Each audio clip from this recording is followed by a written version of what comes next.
Hey everybody, welcome back to the channel.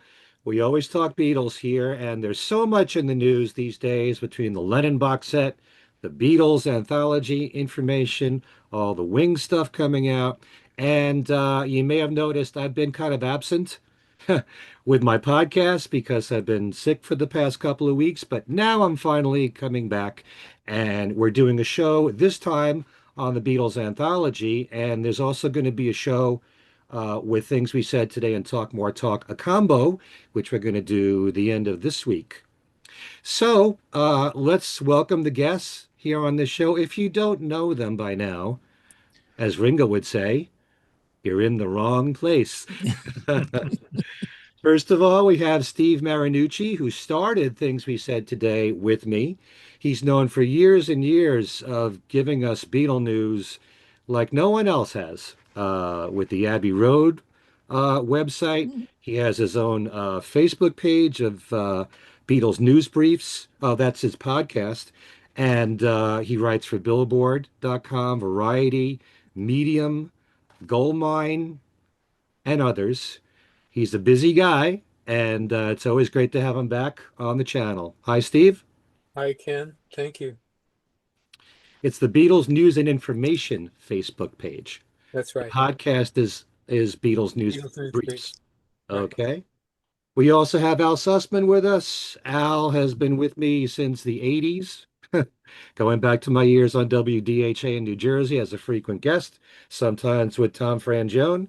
And you know him for all his years as a contributing writer and editor for Beatle Fan, and also for being one of the co-hosts of Things We Said Today for several years. And hello, Al. Good to have you back. Hi, Ken. Good to be back. And Bruce Spizer is with us.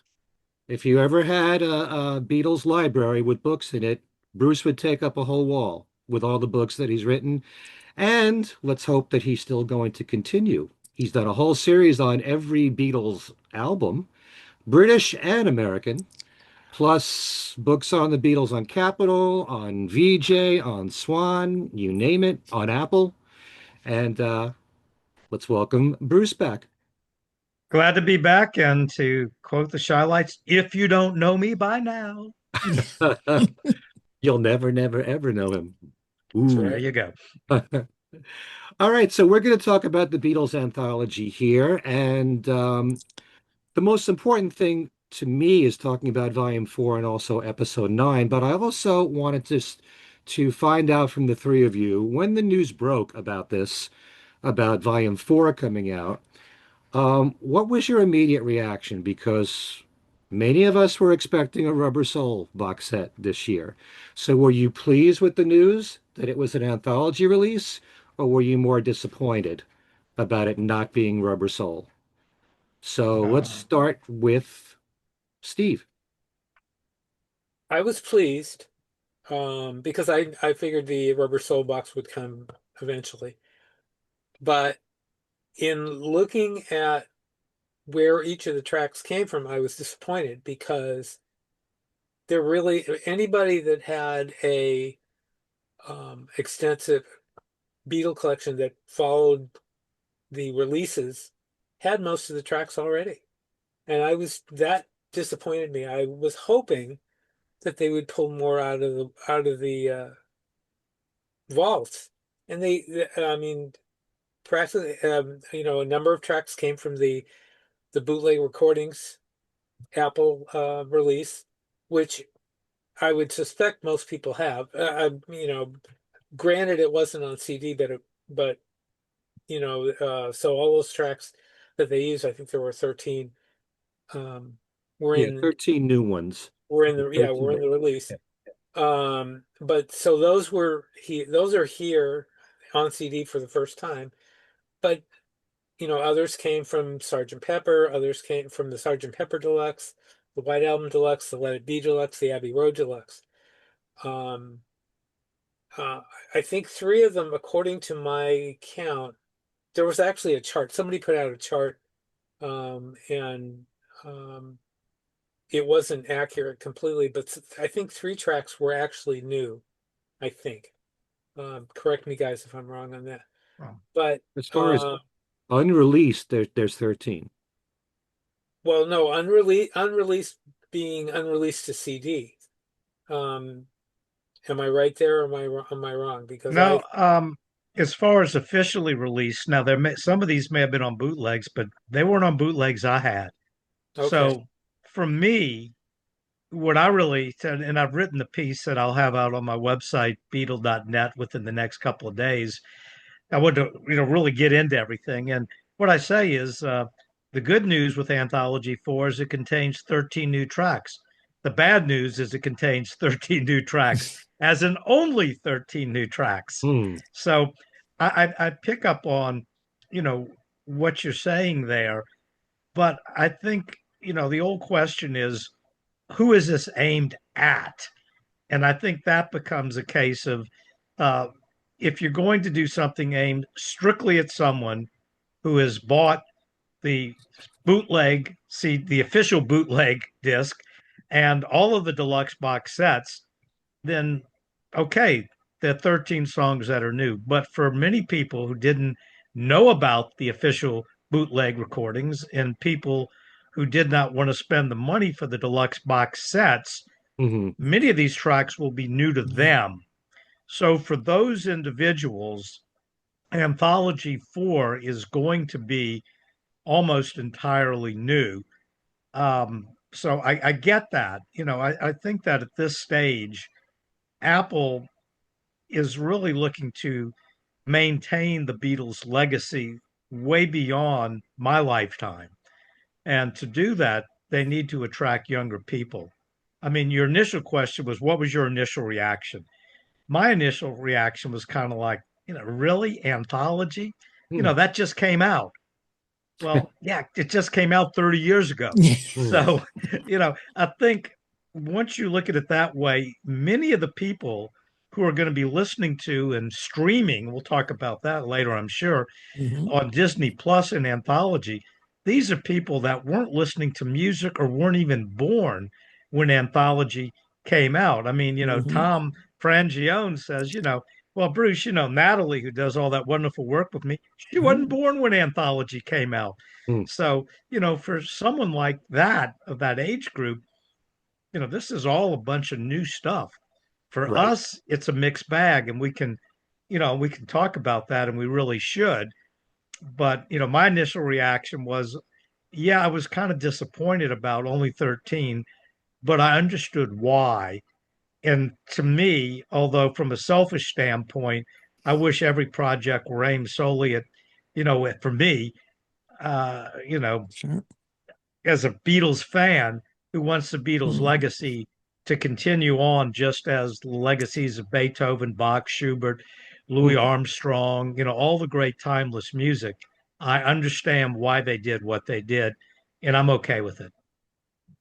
Yeah. And those of you who follow what I've done on my podcast, I always bring this up, how important it is to gain new audiences and younger audiences. And in that regard, I've often said the Beatles One is one of the most important releases ever Absolutely. because it introduced the Beatles music to new generations, to people who didn't know who the Beatles were. Parents bought the CD for their kids, maybe grandparents bought it for their grandkids. And we had a whole new generation of fans when Beatles One came out. For the rest of us who've had those songs 20 times over, what's the point of putting that out? And I know that there are some fans out there, and I work with Alan Kozin, and Alan, I think, cares more about what he wants. He wants all Yeah. the unreleased stuff to come out. He doesn't seem to care much about. I love working with him, you know that, Sure. but he doesn't care about, in order to keep the Beatles catalog preserved and to connect with people in the future, you got to find ways of winning over young people. Yeah. That's the only way most businesses survive, period. I So, remember, Beatles One really well because when I heard about it, my initial reaction is, who is this for? Yeah, I'm a completist, so I'll Mhm. buy it, but who's going to yeah. buy this? What Hmm. I failed to realize was that the only thing out there of a career overview were the red and blue collections, and on CD, that cost you $64. Hmm. Mhm. On the other hand, Yeah. you could go to a store and for $14 on sale, you could get all these great number one songs. And when I realized that, it was like, no, this is brilliant. And of course it sold extremely well. And as you all have said, it exposed a lot of people to the Beatles. The only downside was the Beatles' first number one single, Please Please Me, wasn't on it due to a technicality, and also because I think they would have broken the rule for it, but for the fact that they had added Please Please Me, the rate of returns would have been higher on the CDs because they probably would Yeah. have had a lot of manufacturing defects. Hmm. Yeah. But Okay. anyway, you know, But that's what you just get. going to Al, I wanted to know the Rubber Soul versus Anthology, how you felt about that. Yeah, I was, originally I was a little disappointed that for I guess the third time, uh, the Rubber Soul reissue was being pushed back, and actually I've been thinking about it, and I don't know, I'm starting to think that maybe there's not going to be a Rubber Soul box. There might be, because I have a hunch that, because of the fact that the sessions for Rubber Soul were not that extensive, they weren't stretched over a certain length of time in the way that everything from Revolver onward was, Hmm. that there may not be all that much archival material. So I that. would I would say that every time, because the Beatles would be like, well, this anthology, this is the bottom of the barrel. There's nothing worth releasing after this. Yeah, And there right. always is. So, from my standpoint, we've heard a bunch of the remix songs. We have three tracks from Rubber Soul sessions that are on Anthology 4. Hmm. And I mean, I got to tell you, I really enjoyed particularly Oh two of the yeah. three. I mean, Oh, me Nowhere too. Man to me, I could, take or leave, but in my life, and I've just seen a face to me were fascinating, and I know we'll talk about each of them individually, but let me jump in on those because in my life, I mean, it's take one. Obviously, they've rehearsed it, Hmm. but that take one could have been the master take. I don't hear anything about it that I would say we really need to redo that song. They left the gap in the middle for Right. the Hmm. solo to go.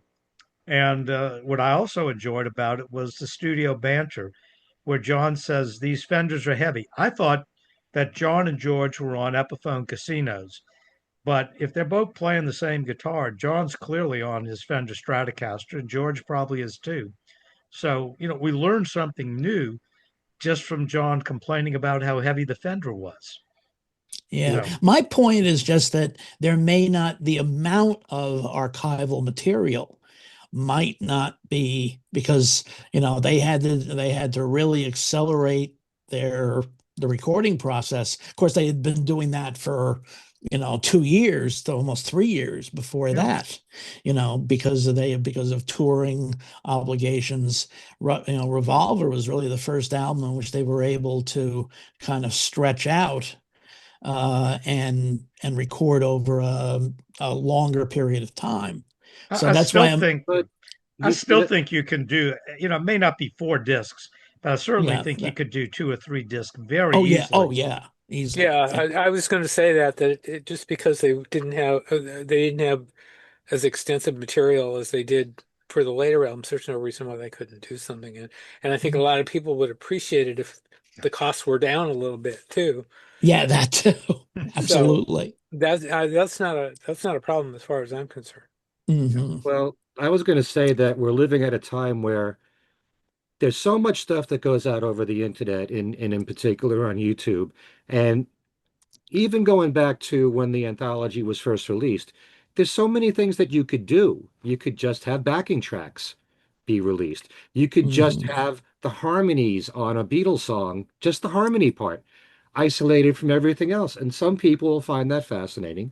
Some people might think that's really going a little bit digging too deep or something. But a lot of Hmm. people love to just zero in Yeah, but on funny you should isolated say that, tracks. Ken, because think of how Rubber Soul was issued.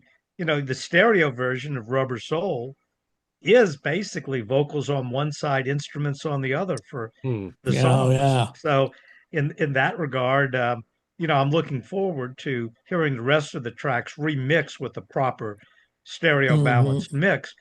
But you've already pretty much as a kid growing up, I was fascinated by it, Ken. I'm like you. I'm into. Gee, I'd love to hear those harmonies better. On Hmm. Girl, I might not have noticed the naughty things they were saying in the background if I wasn't able to isolate the vocals. Right. Yeah, but even when the anthology came out and they had Eleanor Rigby, just the strings, how Yeah. fantastic was that to hear by itself? Yeah. And Within You Without You, just the backing tracks. That was brilliant at that time. It's still brilliant now, and I would love to hear stuff like that. If you can expand on something like that more and more, you can have a few discs of material. Whether or not everyone at Apple wants that out is another That's the thing, story. and But it may not even be Apple's decision. These days. Apple is just part of, Universal Music Group, Well, I and I I still think that Apple has creative control over everything. And my theory, and not from inside information, was that when EMI settled its litigation with the Beatles, and the Beatles were trying to argue, they were arguing that we get ownership of the masters because EMI screwed us out of royalties. hmm, And they worked out a settlement, obviously. And I would guess the settlement was okay, you get to keep the masters, but we have 100% creative control. So I would think that mm, Apple is calling the shots and Universal making recommendations. I'm not saying this on any inside information, just based on, what I've always felt the settlement agreement had to have been back in the day. I think hmm, also the influence of Disney is big right now because, mhm, you know, Disney, in all likelihood, doesn't want physical product coming out mhm, because they don't want someone to be able to go to the store and buy this new anthology. They want people who aren't subscribed to Disney Plus to hmm, sign up for Disney Plus. And so I think a lot of decisions mhm, that Apple makes, you're going to have to balance the Apple board, you're going to have to balance Universal, and you're going to have to balance Disney. So it's going to be a lot of different factors that go in. But I still would think that, you know, what Apple wants, I think more or less Apple would get, but they are going to have to balance. It's going to be even more of a balancing act than before. I'm going to disagree with you a little bit there, Bruce, because Sure. I do think the anthology will come out on Blu-ray. Um, they, people have been asking for that for a long time, and there's no reason not to. I don't think they'll issue both versions, however, on Blu-ray. I think they'll just go with the later one, but I can't see them not doing that. But you they may be released well, Get right. Back. They released Get Back. They did, but then Right. they didn't release Beatles 64. So, or Let It Or Be. or let it yeah, be. Yeah. yeah. So there may be physical product later. And if there is, I'm certainly not opposed to it. Yeah, the problem is that the Blu-ray DVD market has cratered, and so it's more cost effective for the streaming services to run these films, and without any physical product being released. Yeah, It's but one just one one thing though, and I think this is something that Universal and everybody finds out every time they're talking about putting out a new Beatles project, and well, CD sales are down, or vinyl sales, or all these things are down, but the mm, Beatles seem to be an exception in that where with a lot of groups, yes, if you put out this for them, it would not sell in those numbers. But I think the Beatles still are selling respectable numbers in CD and vinyl, even though sales are generally down. So I think the Beatles are an exception to a lot of rules. except that there hasn't been even a whisper about either Let It Be or Beatles 64 coming out in a Yeah. physical form.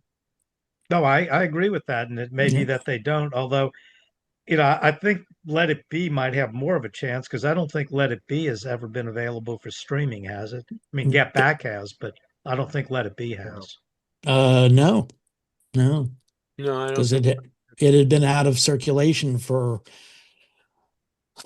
since the VHS days. Yeah, it may Hmm. be a deal that Apple had to cut with Disney to say, well, we won't put Let It Be out for 5 years or something. I don't know. Pure That's possible. speculation.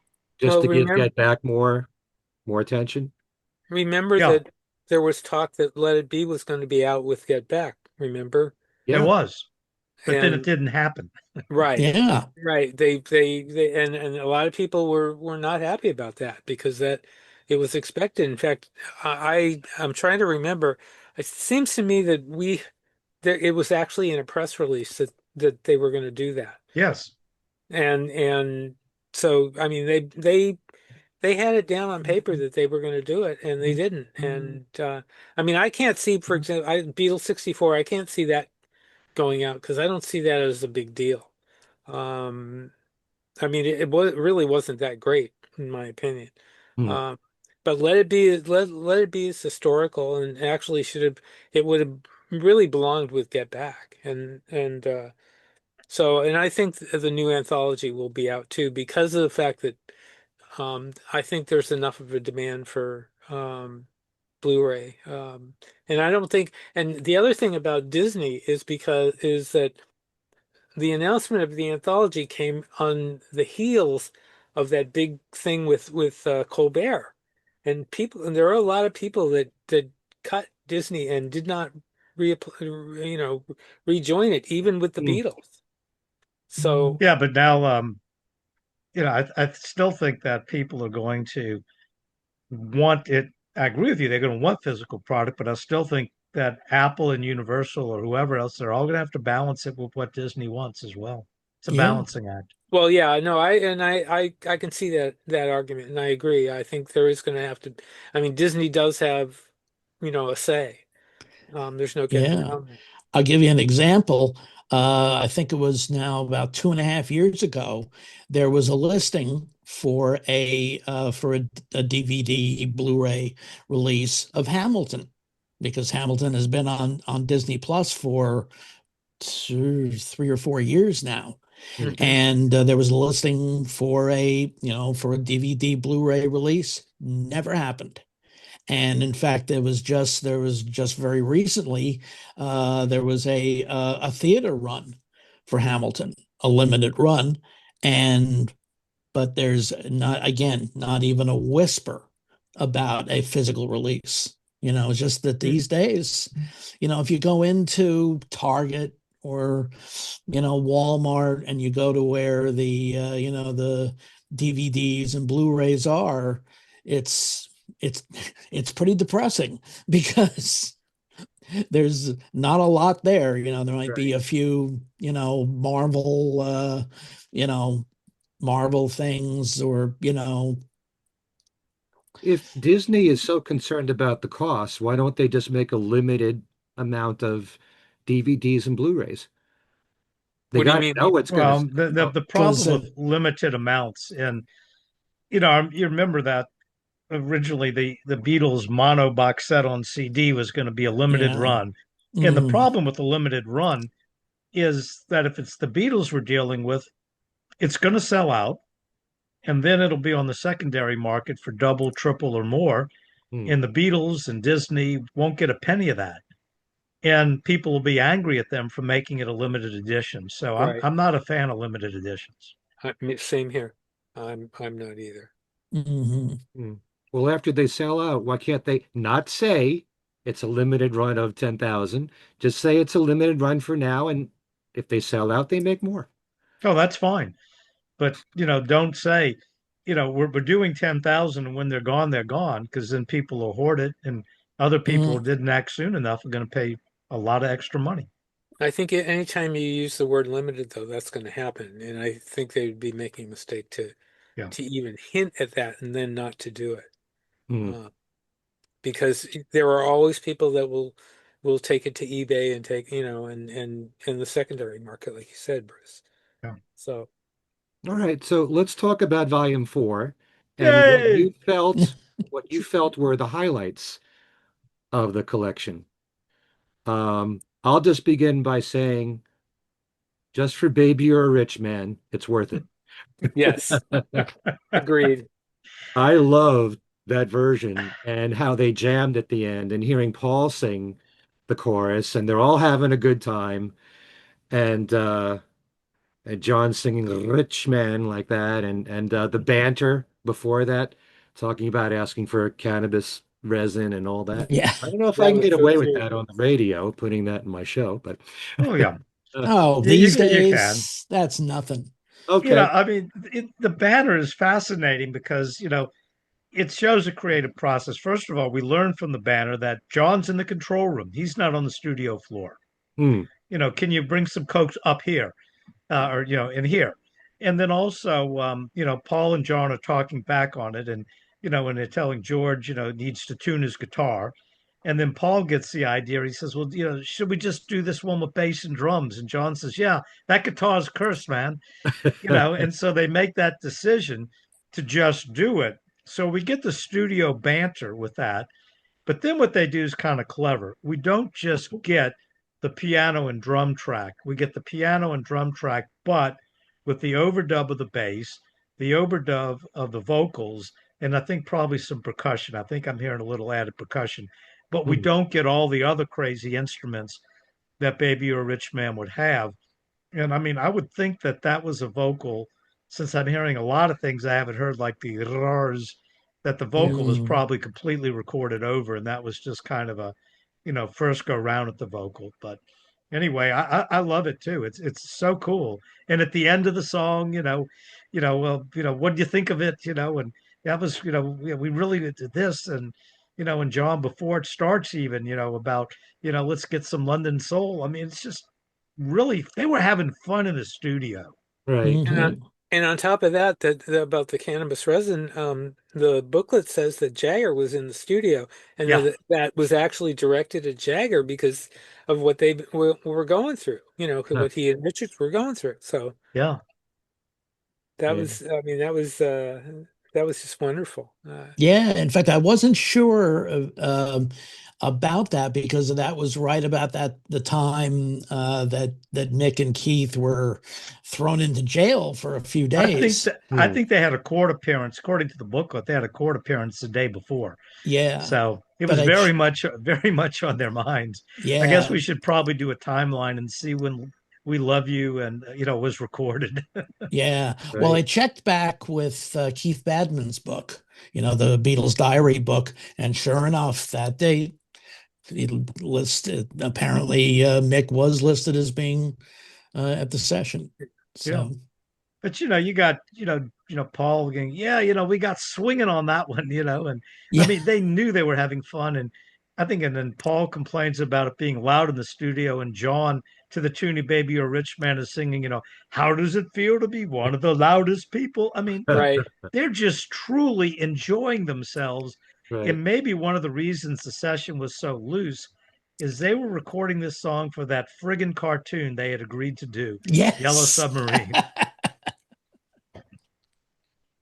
Hmm. that's true. But that was definitely one of the highlights for me. Let's find out from you guys what were your favorites. Um, Bruce, you want to start? Yeah, I mean, I was fascinated, of course, with Baby or Rich Man. I also liked I Need You Hmm. because this was a case where take one was totally different instruments than the final take, in that George is, on his jumbo rather than the nylon string guitar. Ringo's on the drum kit rather than playing the back of probably George's jumbo. John's on maracas rather than hitting a snare drum. Paul's still on bass on both of them. And George is having fun with the song, and John in the background, and I don't know because he's shaking maracas or it's as a George song. Let's have a little bit of fun. He's cracking up and laughing. Yeah. Now, this is a big controversy, and I'm interested in what the panel feels and also the people out there listening, and let Ken know on this. There is something that Ringo shouts toward the end of the song, and it sounds like he's saying "F off, John," but and I'm censoring it. And Uh-huh. I've asked people, and some people say, yes, he's saying that, and some people say no. And it would fit because, Ringo's not being angry. He's kind of just, you're making fun of George. Why don't you go F off? Uh, And then even George, in the last word he sings on that, you hear kind of a laughter in George's voice, laughing along with it. So to me, once again, it's the Beatles having fun in the studio. right. Mm. Also, that version is significantly faster than what the Beatles ended up recording. Yes. Even though George at the beginning says, don't take this too fast. And Okay. also, little things like, If I Fell, which I find is very interesting because, we know from interviews with Paul and things that George was very creative during the Hard Day's Night session. For example, And I Love Sure. Her, you know, George comes up with the riff that Paul says makes the song. Mm, Same thing with, You Can't Do That, which was same sessions where Hmm. George Martin suggested needs some sort of riff, and George, what do you something like this? So what you have at the end of If I Fell, George plays that ending riff, and then he says, you know, how about that? Whatever mm. type thing. Yeah, that's fine, George. Something like that again. And also Ringo's drumming at the beginning, he does it da da dun dun, but the rest of the song he plays it completely straight, no drum fills at all. And George doesn't do the guitar fills. But by the time they get to the master take, of course, Ringo has his drum fills in place. So I just find that interesting that they took it really straight and then put in those little extras as they went along. And that once again, it's that creative process in the Mm. studio. Even then, the Beatles were being building in the studio and not just going in and saying, we played this song live 3 times. We're just going to record it live. Well, that's one of the best things about all the anthology releases is hearing early takes and hearing the songs being developed, hearing what's missing. Like you mentioned, And I Love Her. It didn't have the middle eight, the Mm-hmm. version that's in the Beatles anthology. So, and you also learn, because I think there's so much we still don't know that George contributed with his guitar parts, because it's hardly ever mentioned. It really filled out the sound of what you heard, as far as like listening to Help, all the lead guitar parts that he's playing in the background, and he's not given credit for that, really. It's very easy to give credit to the songwriter. Well, I think in other groups, George would have gotten co-writers credit on many of those songs. Hmm. Certainly if he came up with the riff on You Can't Do That, that's co-writer's credit. Uh, you know, for And I Love Her, do do do do, for just about any other group, that would probably be co-writer's credit. We talk about this all the time on the podcast. How many songs could George Martin get a songwriting credit for what he contributed in the arrangements of the songs that made such a big difference? Yeah. Well, we find out in the documentary that relatively early on, John and Paul came to the decision to not include George in the songwriting credits for the most part. Yeah. That's a real fascinating thing because I read about that also in Mark Lewison's book that it could have been a Lennon McCartney Harrison songwriting theme. Yeah. Can you imagine how different the whole story might have been if it was the Hmm. three of them always writing together? And Yeah. George would have been a lot richer. That's true. Yes. Maybe he Yeah, wouldn't be so bitter. that's probably true. Uh, so, what other songs? I mean, I love Tell Me Why. I love how they're working out Hmm. the harmonies there. That's a lot of fun. And Once at one again, point, studio yeah, studio banter.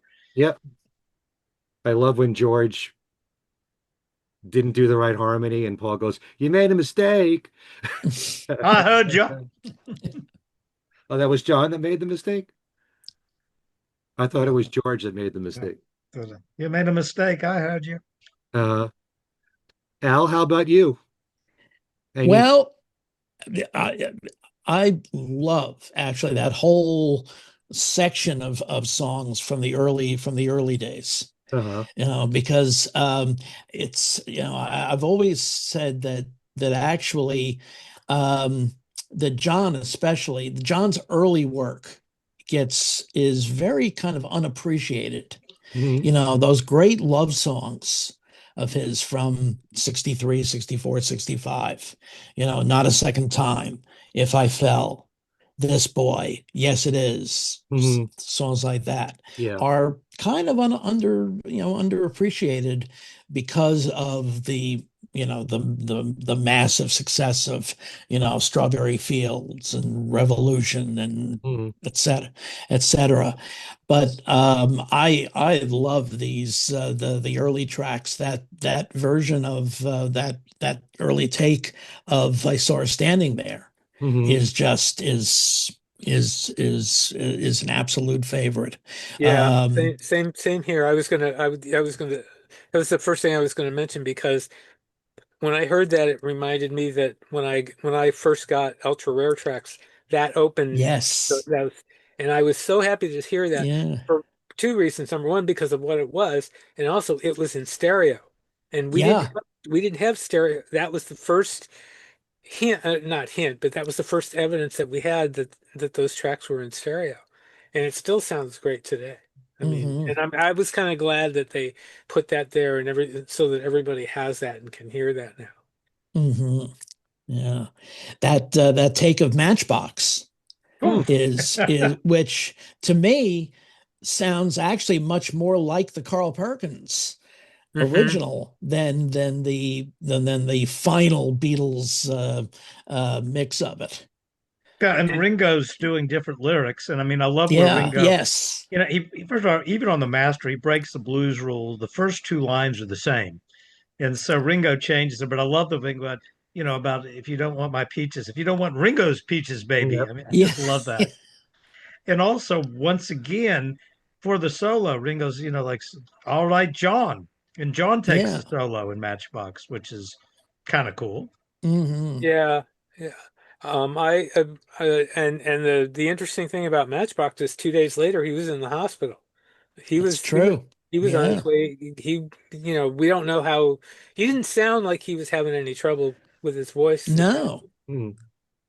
So that whole situation that evolved just a couple of days later is really it's in the early stages and you wonder what he was feeling at the time. That's a great point, and also it shows if you break the blues idiom rule of not repeating the second line, you get tonsillitis. Yeah. Oh man. Okay. Al, how did this version of Matchbox sound more like Carl Perkins' version? I'm trying to Well, understand that. there isn't all the reverb, the Okay. massive amount of reverb Mm. that Hmm. even in mono was dumped onto the final take. And Right. the On the piano. yeah, yeah, exactly. And whereas it's more of a minimalist arrangement. Like I said, it's pretty much the same arrangement that Carl used on the original. Okay. How did you guys feel about backing tracks? Like I really loved I Am the Walrus. And Woo! Mhm. just hearing all of the instrumentation, the orchestration, just hearing all that without any vocals or anything really makes you appreciate all the work George Martin did.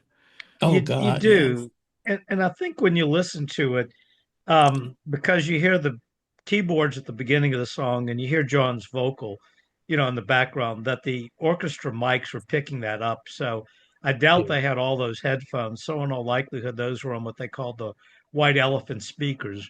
They were playing the backing track, and the orchestra's playing over it. And I love the fact that, as you say, you realize how brilliant George Martin's orchestrations were, and it's kind of cool Hmm. because this one's slightly different than the instruments you hear on the song. It's an unused take of the orchestra, which is also kind of cool.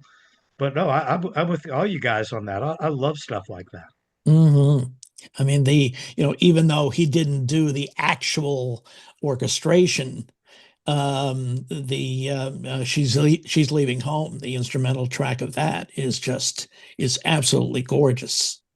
Yeah. Fool on the Hill too. And Oh yeah, yeah, Fool on the Hill yes. is really cool because for the first time, and I've never seen it on a bootleg, we get the unedited length of Fool on the Hill. And my Hmm. understanding from the way it was described in Lewison's book and also other books is that the song was originally, much longer, and then they edited it down when it was done. And I'd be kind of curious to hear with Paul's vocal and everything, but at least this way, at least we have the backing track. And once again, what's kind of cool is we're getting these something recorded on a 4 track, and that 4 track is mixed down to one single track. And in doing so, some of the instruments, like I really don't hear the Celeste in the final mix, but I hear it clearly in this. So I think it's really fascinating to listen to. Hmm. Are And we are if we geeks or what? oh, we're absolutely geeks. And Really? if anybody has any doubts about whether Nowhere Man is a folk rock song, this version with the instrumental track is, that absolutely Yeah, that confirms. that that early track, you've got George on the 12-string Rickenbacker, and Yes. it's playing it in the style of really the Byrds. And then when they redo the song the next day, it's different. They're on the Stratocasters, and it sounds very different. Hmm. I think it's better that way, but I think it's interesting to hear once again, how the Beatles, okay, they first attack it and they sound like the Byrds, and then the next day they sound like the Beatles, only not like we've heard the Beatles before. Right. Yes. Yeah, Right. interesting. I hadn't thought about it that way, but I now will listen to it that way. Hmm. How about the instrumental, the backing tracks for Hey Bulldog? What did you think of those? Of that? The only thing my kind of feeling it was it didn't sound that different from the original. Yeah. I thought it sounded great, but to me it was like, okay, that could have been the bastard track just about. But it's I don't know why they thought they really needed to keep going with that one. That was a great backing track. Hmm. I mean, Yeah, I'm glad they had it, but it wasn't the revelation that all the other ones you've mentioned are, Ken, right. and Al and Steve. Hmm. When the remix came out for Hey Bulldog on the Blue album, I remember hearing these other fills, these drum fills from Ringo that I hadn't heard before. You hear a lot more of it in this. Yeah, Hmm. Hmm. So they obviously mixed it down on the release version. yeah. I Yeah. really, Hmm. I really got floored by the "All You Need Is Love" track because it seemed to me like there was a lot of talking in there that we hadn't heard before. Hmm. Hmm. That was, bear in mind that you're absolutely right. That's the rehearsal the day before the Yeah. broadcast. Right. And what's interesting is you've got a BBC guy. I don't know if it's Steve Race or not who did the actual broadcast, but he's reading the script just to kind of get the timing at it. The words are the same, Hmm. but the intonation's different. And the whole bit like that. And John's having fun with it. I mean, he's doing scat vocals on the love, love, love part, and then he's even doing the vocalization on the da da da da da on some of the verses.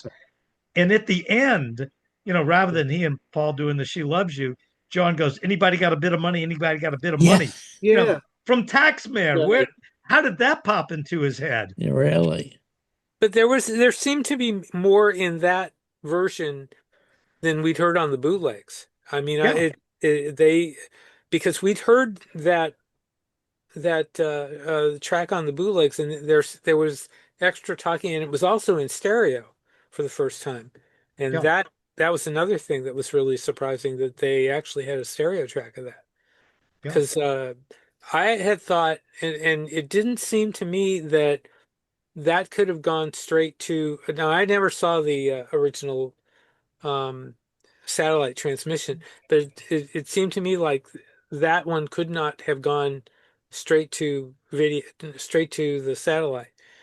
Hmm. It was the No, other, this it was the other one that went to the satellite. Yeah, the Right. one Because that you hear on the bootlegs is from the broadcast itself, yes, Right. and exactly. then the one here is the rehearsal. Is the day before. Yeah, and I find it interesting because we knew they rehearsed, We Mhm. never knew what the rehearsal sounded like. Right. Yeah. And I mean, I Right. was even interested by either Steve Race or somebody is, reading the script just to make sure they get the timing right and how this is all going to work when it's all part of this big Our World broadcast. Mhm. Even if he lies about the fact that the Beatles get along with symphony guys. No, no, no. Yeah. Sorry. They get along best with symphony. Yeah. Right. Yeah, right. Right. So, what do you say we talk about the new remixes for Free as a Bird and Real Love? The controversial Real Love. Let's talk about Free as a Bird first. I really love the new mix. I love the harmonies brought up more of all the Beatles with John's vocal. It's a much fuller sound. I think it's an improvement. And look, I love the original, even though I know the limitations of what the Beatles had to work with and Jeff Lynne had to work with. But this is definitely as good as you can make it, I think. And we're living at a time when not everybody, a lot of people have this technology at home and they're playing with it themselves to the Sure. point where you can get confused which is the release version and which isn't. But I'm Mhm. really pleased with this version of Free as a Bird. I mean, we've had there are free versions of Free as a Bird done in different eras. I mean, people have yeah, I think there's a psychedelic version out there. There's all sorts of weird versions, and some of them are actually pretty good. Not all of them, but some of them are. But yeah, I mean that I personally didn't care as much for this version as I thought I would. I was actually wishing they had brought John's vocal up a little more. But other than that, I mean, yeah, I'm glad they smoothed it out. So Yeah. I give it an A plus. I mean, I really, you know, when we talk about real love, it's a little different. But for me, Mm. I don't really need to listen to the original anthology version anymore. I have this new one, and to me, this new one's definitive. Yeah, I would agree. I would I'm agree. actually a little surprised that on Anthology 1 and 2, they put the original versions of Free as a Bird and Real Love on Well, there. they had to Yeah. because on Anthology 4, they have the new versions. Right. So, and I think that was one of the selling points, particularly on the vinyl. You don't notice it as much as on the CD, but on the vinyl, that's the last side of the last disc. And Hmm. you put that on the turntable, and it's wow, this is really cool. It's the shortest side on the thing, but it's got, the three John Lennon Beatles songs, boom, boom, boom. Hmm. And they couldn't have changed it for Anthology 1 and 2, really, because, they obviously they made changes to it, but since they had new versions on Anthology 4, there would have been any reason to put new versions on Anthology 1 and 2. Hmm. All right. I like the fact that they're both on there, both versions. Yeah, oh, I Hmm. do Yeah. too. particularly Yeah. when you get to Real Love, where you have a real controversy. Yes. Yep, yep. Speaking of which, uh, let's start with Al on this. Your feelings about the new Real Love.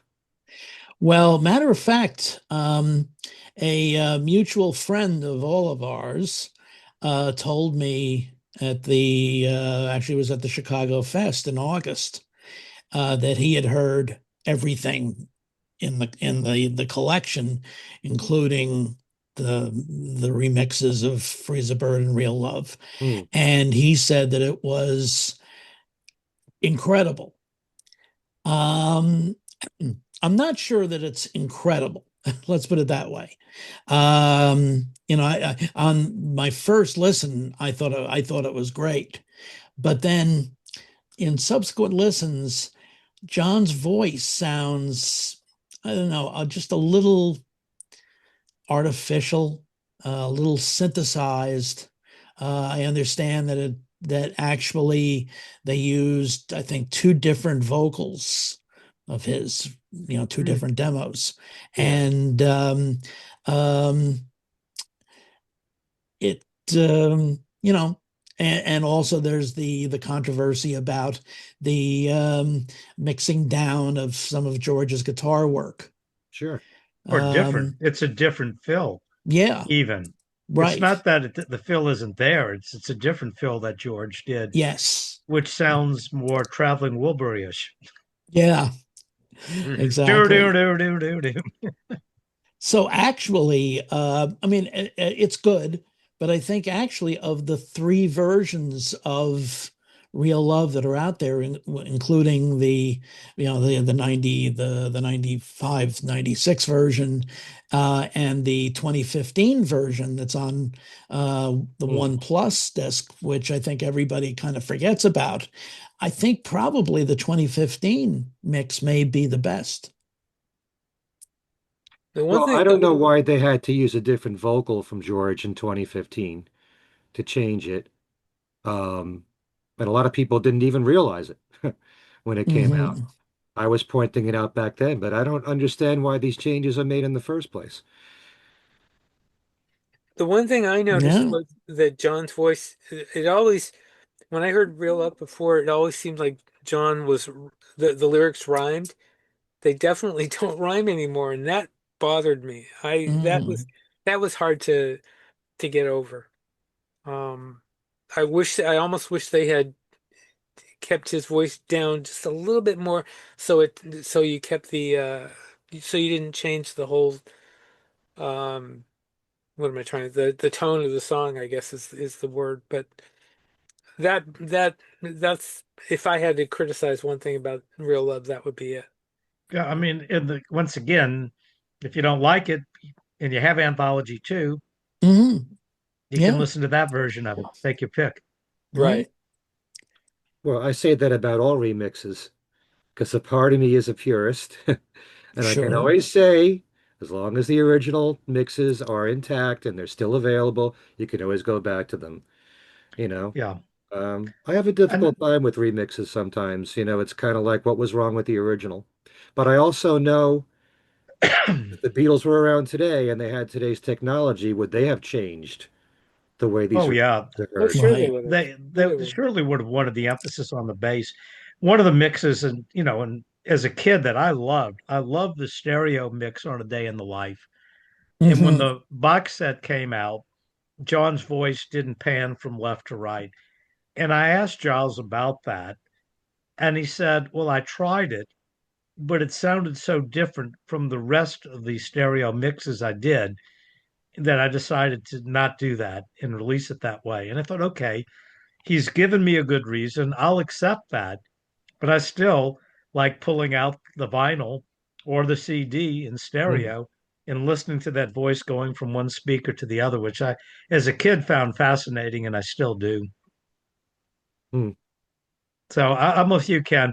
We always have the originals. I like the new mixes as well. It's great to have both. Hmm. Okay. So I guess that's it for Anthology 4. Would any of you, Well, what? I gotta put in a plug for Now and Then to Oh, have that, because I know I, I get I get very pissed off because there are a lot of people that really poo-poo that song or that recording, let's put it that way. And I think because I just the other day because somebody posted a remixed um a demo of Now and Then from okay.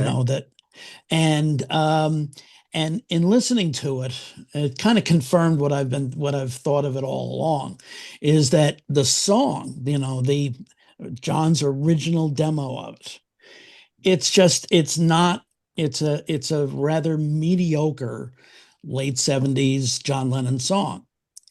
And yet Paul and Giles Martin and to a lesser extent Ringo And George, and George, yeah, that's true. Yeah, were able to make it into an absolutely magnificent recording.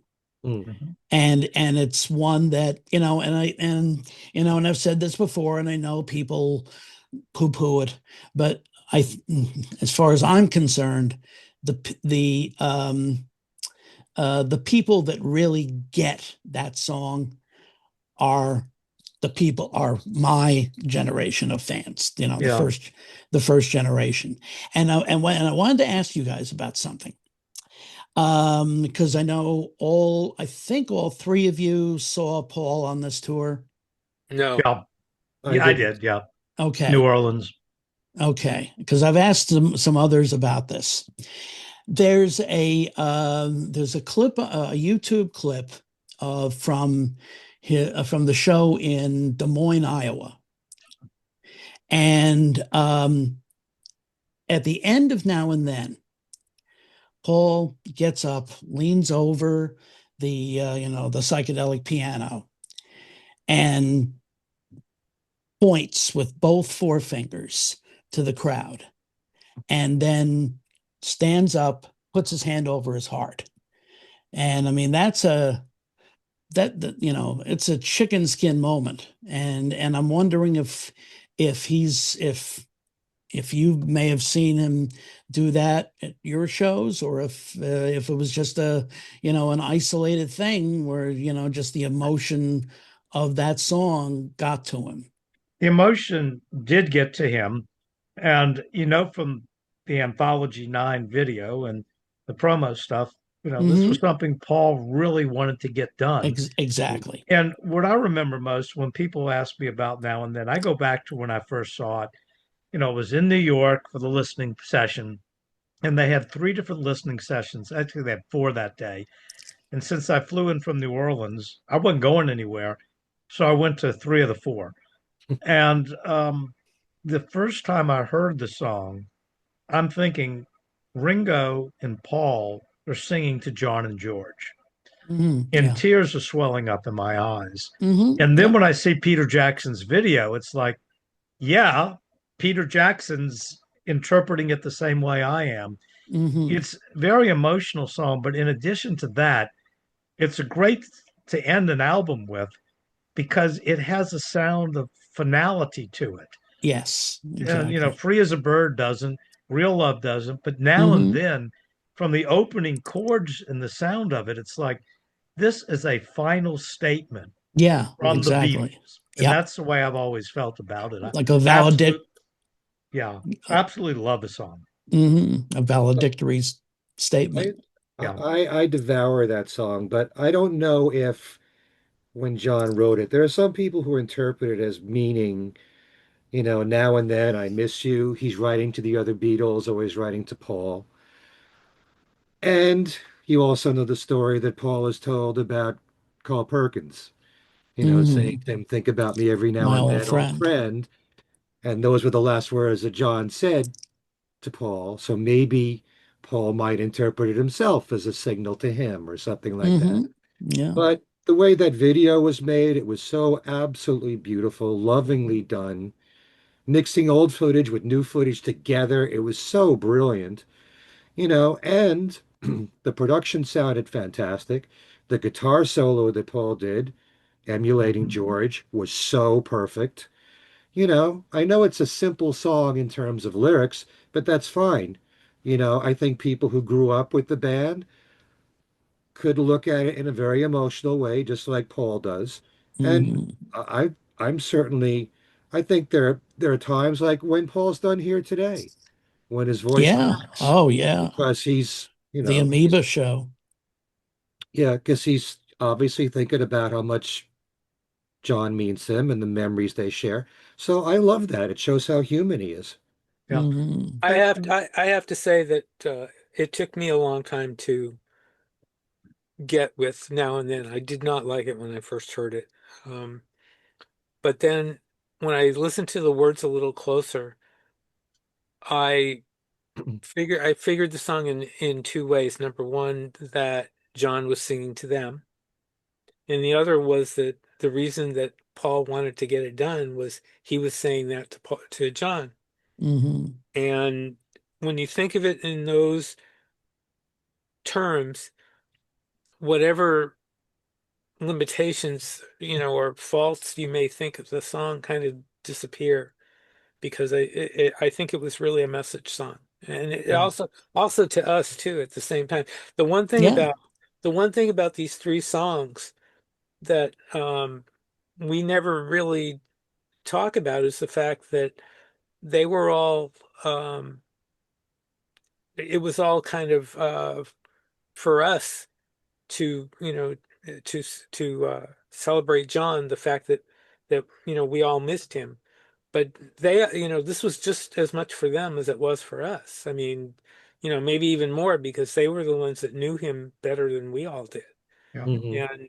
And I think that's something that really needs to be taken into account. I've never heard them talk about that, Yeah. saying that that was the reason, but I'll I bet I bet the house on that one Yeah. that that was it.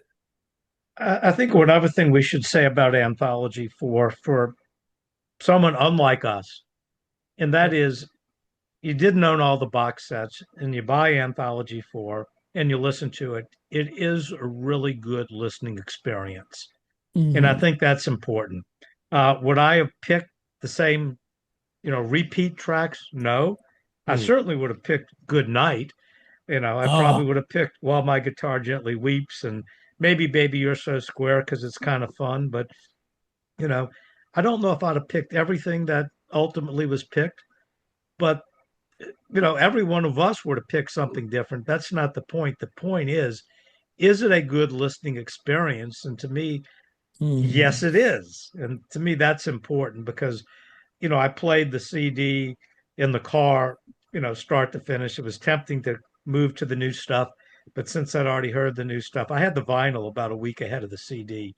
So Mm. for that reason, when I got in the car, I didn't have to keep fast forwarding, and it's an excellent listening experience. And one, two, and three, there are a lot of subtle improvements, some of them not as subtle. But if the things you didn't like about Anthology, like why do I want to hear Paul talking over the introduction to My Bonnie, they Yeah. need to fix that. They didn't. Hint. Um, but okay, they wanted to make it authentic to what Anthology 1, 2, and 3 really were, but improve the sound. And they certainly did, particularly on the earlier cuts. The live songs sound better in spite of all the danger, sounds so That'll be much the better. day. That'll That'll be be the the day day. is Yeah, Hmm. I notice more in that than in spite of all the danger. yeah. And the funny thing about In Hmm. Spite of All the Danger, it is certainly one of the lesser songs Paul ever wrote. But whenever I see Paul, to me, it's one of the highlights of the show. It's just so cool seeing the band up there in front of this, background of a, you know, porch somewhere. And Mm. I just love in this concert, In Spite of All the Danger. Right.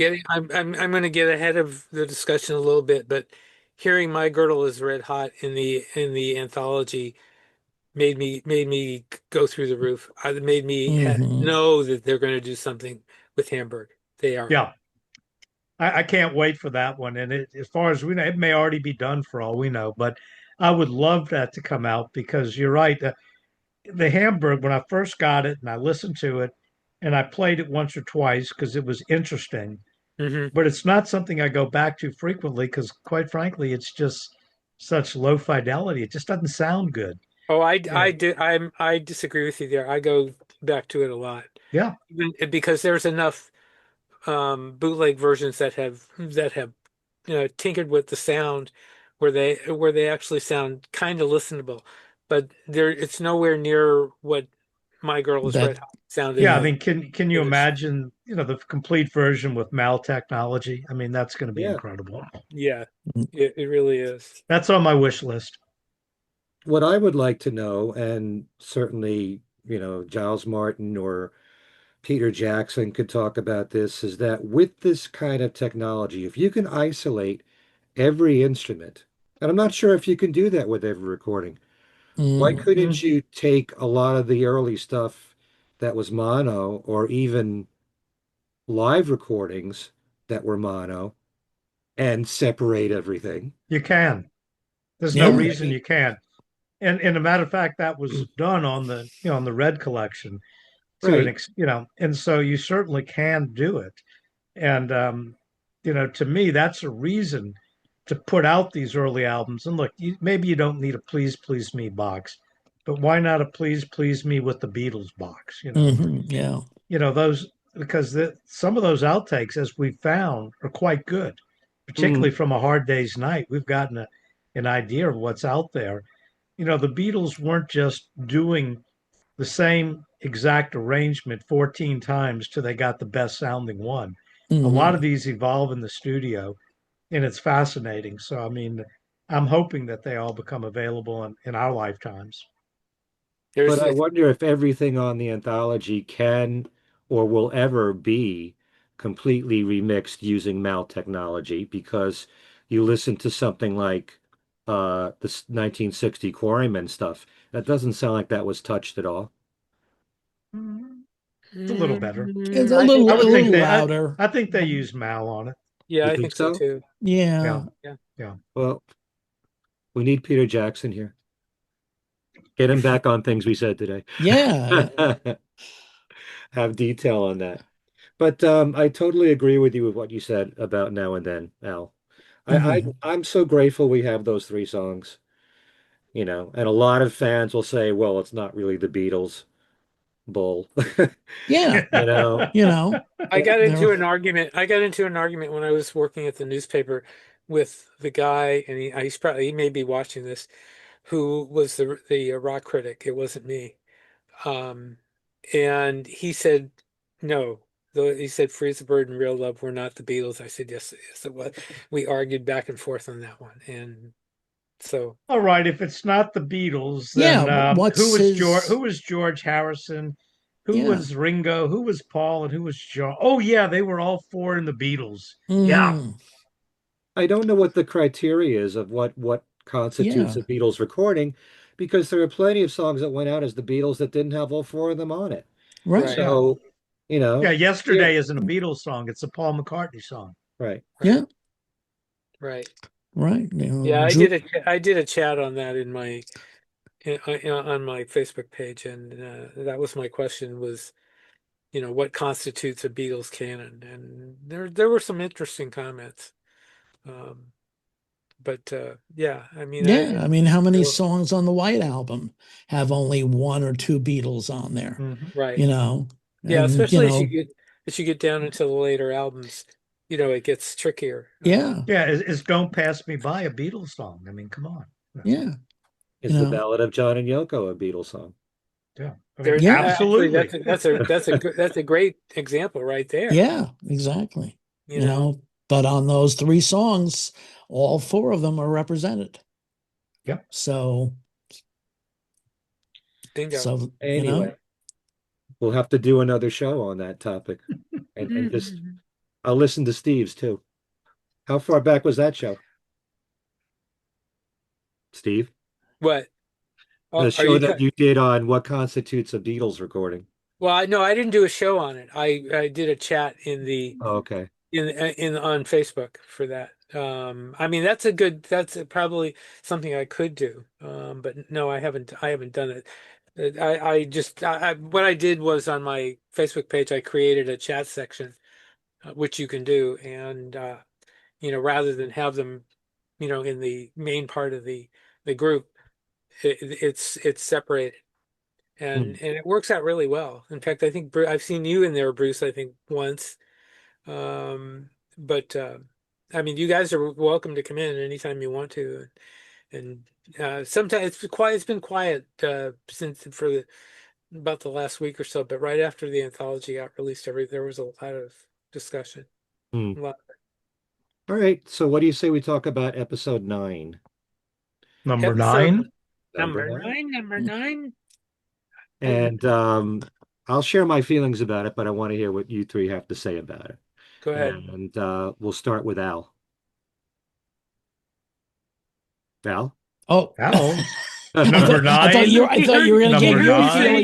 He heard you say I said- you, and I think he lost it there for a minute. All right, Yeah, so I thought, Al, You episode lost to 9 number of 9. no, I episode thought, 9 of the anthology video Yeah. streamed on Disney Plus. Take it away, Al. yes, exactly. I thought it was very well done. The one thing that I think is, again, there have been criticisms of the fact that Now and Then got somewhat short shrift, because the discussion on that is just kind of tacked on at the very end. Hmm. And I think it's actually good that they left it in 1995. Because if you were to sort of fast forward to 2023, George is gone. Mm. Ringo and Paul are 30 years older. I Right. think it just would have been awkward to have comments about Now and Then just from the two of them, or from Giles, who of course was not involved with, with the sessions in 95. Um, and actually, I should note, because Jeff Lynne was it was Jeff Lynne that did that did the Now and Then, and well, the The, Free as a the, Bird, the Free as the a Bird, Freeze Real Bird, real love. Love. Yeah, exactly. Senior moment. Um, and but I think leaving it in 95, I think, it did the job. It did the job well. Um, and as far as the rest of it, a lot of it, criticisms have been that a lot of it is taken from the special Bonus disc. features, Hmm.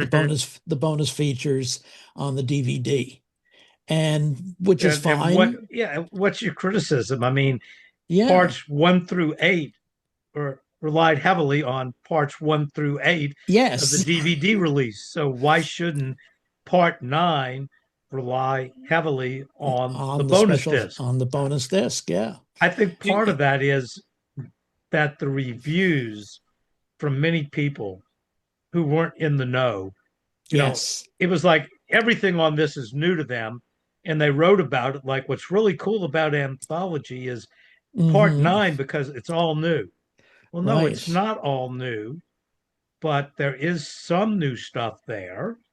From a time standpoint, it's about a half hour shorter, Right. but Yeah. it still has some new stuff on it. What I would have done differently is I think I would have, I agree with Al, you shouldn't come in and talk about Now and Then, but I might have ended part 9 with the Peter Jackson full video of Now and Then and Yes. made that the last statement of anthology. Yeah. mhm. Hmm. Good point. Did you guys see not criticism, the comparison of the first four episodes that came out online shortly after? There's a very detailed comparison, and if you search for it and say comparison of 1995 to in Disney Plus, there are four episodes that they got to, and they went through and detailed it incredibly. I mean, they really did some work on this. I don't know how they got it done so quickly, but they pinpointed, where the fade-ins were different, where what exactly the differences were. I mean, I didn't know. I have to be honest, I didn't notice differences. Yeah. It There had were been a while since I had watched the 95 stuff. Yeah. there were Yeah, it go as on it, out. it it just happens that about 2 months ago, because I was working on a piece on the sort of the legacy of the anthology that's in the current issue of Beatle Fan, and so I actually watched the whole DVD set for the Hmm. first time, and actually it was probably the first time I'd watched the complete documentary, probably since the VHS came out Mm. in 96. And so, well, for one thing, even the DVD, which only came out, what, 22 years ago, doesn't look great on, current TVs. Mm-mm. Hmm. For one thing, it's letterboxed and all, but the new one absolutely looks fabulous. And they're as far as like any thing that may have been missing because of the fact that the episodes are shorter. There was really nothing that was missing that I would say is crucial to the Oh, I story. disagree, Al. In Hamburg, they didn't have the condom story in the new stream. Yes, that's You true. know, I mean, I'm joking, of course. Sure. I think, Al, you're absolutely right. I wasn't going to do an AB for the whole thing. I'm glad other people have the time to do it. I Yeah. practice law full time. I do Yes. not have the time to do it, but I'm glad other people do it. Yeah. But what hit me the most was that when that DVD came out, I was like, wow, this looks great. And it Mhm. doesn't anymore. No. And that's the conundrum. Yes, it's longer. Yes, there are things I like about it more. But as a viewing, listening experience, the Disney streaming one is easier to watch because it just looks and sounds so much better. Yeah. They did a great job. And the one thing I did compare was Hey Jude, because when Mm. Anthology first came out, I had not been to a Beatle Fest before. Oh my God. And Yeah. I had not seen Hey Jude perform like that, since the Smothers Brothers show. Yeah. And it was Hmm. ingrained in my mind. And I remember watching Anthology, and rather than as on the Disney Plus, Paul's talking about the song preceded it. It wasn't edited during it. And I Hmm. remember those first 3 minutes were not only a joy to me, but an affirmation that I remembered almost everything about that, having only seen it once on the Yeah. Smothers Brothers show. That's how a big impression it made to me. Hmm. Then they get to the upbeat sing along part of a song. And on the original anthology, George, John, and Paul talk about all the turmoil going on and the stuff. And then at the end, Ringo says it was like we were getting a divorce. And I wanted to throw a brick at the TV. How could you ruin Hey Jude for me? So I wanted to see what they did different this time. So what they did different this time was Paul talking about the song, how he wrote it, and when he performed it for John and Yoko. That appears during the first 3 minutes. And then during the 4 minute part at the end, you have George Martin and other people talking. And while 30 years ago that would have infuriated me, my Mhm. reaction now is, I'll pull out the one video and I'll watch the Hey Jude video complete Yeah. without these people talking. So I Hmm. didn't mind it. And once again, I'm thinking, you know, these kids listening to it haven't heard these stories before. And it's kind of cool they get to hear the stories before. And they know all Hey Jude anyway. So Yeah. I'm okay with it. Hmm. Apologies for the And noise, that's Ken. If you heard the noise on my phone, maybe you guys didn't. Hopefully you no. did. No. I didn't. Good. Steve, No. if you could, do you have a link to that article with A being the two, I mean, I the could. four I'll send it. episodes? I'll send it to you. I'll send Yeah, it It, to it you. may it may be updated to all nine for all we know. yeah, No, I that, just Mm. I just printed it out today. Oh, okay. It's very long, and what I ended up having to do was I had to print up um, like 5 and 6 pages on each page um, to otherwise it would have been book length, and I Yeah. wasn't about to waste that much paper on this. Um, well, but that- I'll send you guys the but or you can find I'll send you the links. But if you Hmm. look yeah, in it says at the top it says Beatles Anthology DVD versus Disney Plus comparison. okay. Yep. Well, And That ought to Google it. yeah, you should be able to find it that way. But yeah. yeah, there that it's I mean it's so detailed. It's I mean let me pull it up here. Episode 1 it says 2003 DVD version Recreation of Beatles 34 seconds. It's the same. 354 for Disney Plus says George first press conference on this tour we don't get much time to do anything. 358 John at press conference rewrote and we recorded and we play them every day. What do you rehearse? Smiling, that's all we rehearse. 404 George Martin, it was just one giant three-ring circus where there was no let up. And that isn't even in the first 4 minutes on or the going back to the DVD at 4:03, John says at press conference altogether, I think that's 30 days. Paul 4:05 to interviewer. There's just more people. What do you say? Just more people scenes of chaos in America over their cover of Chuck Berry's, and I can't read that because it's in color. Oh, rock and roll music. Hmm. So, I mean, they really, I don't know how they did that, and they got it out very quickly. Mhm. So Well, the only question, I'm willing to say those people were not practicing law full time, in my That's for defense. sure. exactly, Yeah. exactly. But well, I'll bet you a lot of people watching this right now would like to read that don't Yeah. I'll, practice law. So if we can just put that link in there. yeah, Mm. I'll get you the link, and and you can do how you want to with it. But or we can we can meet up and do another recording or something, but the link is better. So but anybody that like I said, if you look you Google what I just told you, you should be able to find it because that's how I found it today. So Mhm.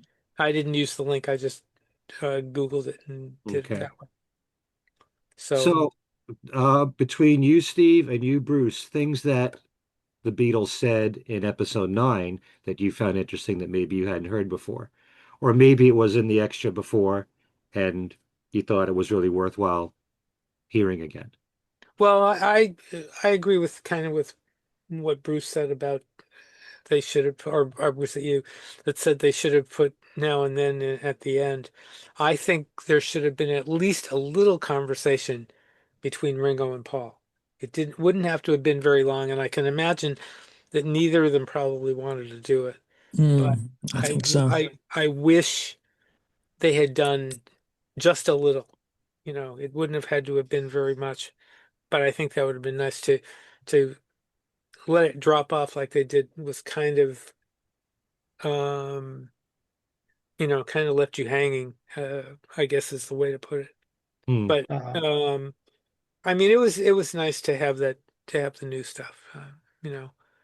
Um, and I did recognize a few new things, so they did pull a few things out. I remember that back when Ringo was on with I think it was it Colbert?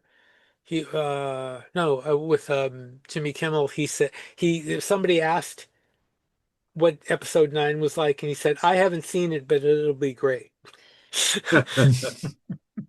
So, Okay. maybe they could have put that on. yeah, Yeah. really, really, you know, Um, yeah, I didn't take notes when I saw it because I just wanted to Mm. experience it. Hmm. I didn't either. And Me too. there was something that Paul said, and I went, aha. When I rewatch it, I want to write that down because I really like that, but I honestly don't remember it. But I remember it was, aha. He didn't say that before, or I mean, he said it before, but it wasn't published before. And I like that line. So it was about two or three lines by Paul toward the end that I really liked. Hmm. And I haven't seen it in any of the reviews that I've read where they say, George said this or Paul said. It was one I just hadn't heard before, and I said, "That's a really nice quote. I like that." Wish Okay. I could remember it, but Yeah. I'm 70. Give me a break. Yeah. Don't- So I remember You're one 70. of the younger guys here, Bruce. Yeah. I took a few I notes. just turned 74. So, and I know Al, and I'm not going to embarrass Al to ask him his age because I know, 70, 76. okay. Well, So, that's at least a number of trombones. That's kind of a cool number, That's yeah, true. yes. The spirit of. So, Yes, that too. Yeah. there we I'm go. very happy to be the youngest one here. You're the That baby hasn't of the happened for youngest. a while. Yeah. Yeah. Uh, okay. I Yeah. took a few notes down and I liked when George said, I found it interesting. He said that it's good that they waited this long to make the Hmm. anthology. I found that Yeah. interesting right there because Yeah, I remember that now too. Yeah. um also George said the Beatles broke up due to stress. Nothing shocking here, but just Hmm. how the Beatles got their boots. He mentioned, Oh yeah. I don't remember them talking about that before. Do you guys? No. No. Okay. Um, Interesting to hear them at the mixing board listening to Tomorrow Never Knows. Hmm. I like that part. The story about Mel Evans putting uppers in the Beatles Yeah. tea, and George Martin and Jeff Emerick took it without knowing it. Hmm. So, but I think what I always sometimes find even just as fascinating is the dynamic between the three of them there. And Hmm. it just seemed like Paul was so into this and he was leading the way. Yeah. And Yeah. George was happy to be there, but he was taking it Hmm. all in stride and he's happy to be with his two friends and everything. But Paul is like, and he even made this one comment about, I love making music with the Beatles and I'm proud of it. Yeah. Well, So you can tell that the whole actually the whole project to at least some extent was kind of Paul's baby. Even in the in the documentary, all the different scenes where he's making comments, uh-huh. Ringo and George basically were just sitting in chairs at home, I guess in Friar Park or in LA, and Paul's in a campfire, or He's on a yacht or he's on Oh a yeah, yacht. on the yacht. Yeah. He's on a yacht, or he's in front of a sea of lights that looks very much like the No More Lonely Nights promo, uh-huh. things like that. He was also in rehearsal, I think, because at one point you could see the stage. Remember that? Yeah, yeah, So It's like he couldn't find one secluded place to talk right, to him. I guess yeah, not. It's like wherever you could squeeze him in, you know. yeah. Well, Ringo had a couple of places too. He had the that um place in LA where he was porch in LA where you could see half of the city. Oh yeah. Sunset Boulevard, probably somewhere. Yeah. Hmm. Yeah, yeah. Wasn't there one scene in episode 9 where it might be Jeff Lynne saying, "Let's listen to the playback," and Paul's running to listen to it. He's just so excited about it. Oh yeah. It's Yes. like you won't see George running into the studio to listen to No. listen back. But it's like it shows you the difference between the three of them personality wise and Hmm. and Paul just loves doing this stuff. He loves Well, doing Yeah. the studio and writing. I wonder how much George's health had to do with that. Hmm. Because wasn't he ill when they did some of Not that stuff? not quite yet. It was a couple of years later, but Yeah, well, yeah. And he was stabbed in 99, 99, yeah. right? No, but I'm But talking he about, still had the cancer before that. Yeah, that was like that's what I nine. mean. I think I thought he had the cancer when they did that, and that was part of the motivation for getting this whole thing started. Am I wrong?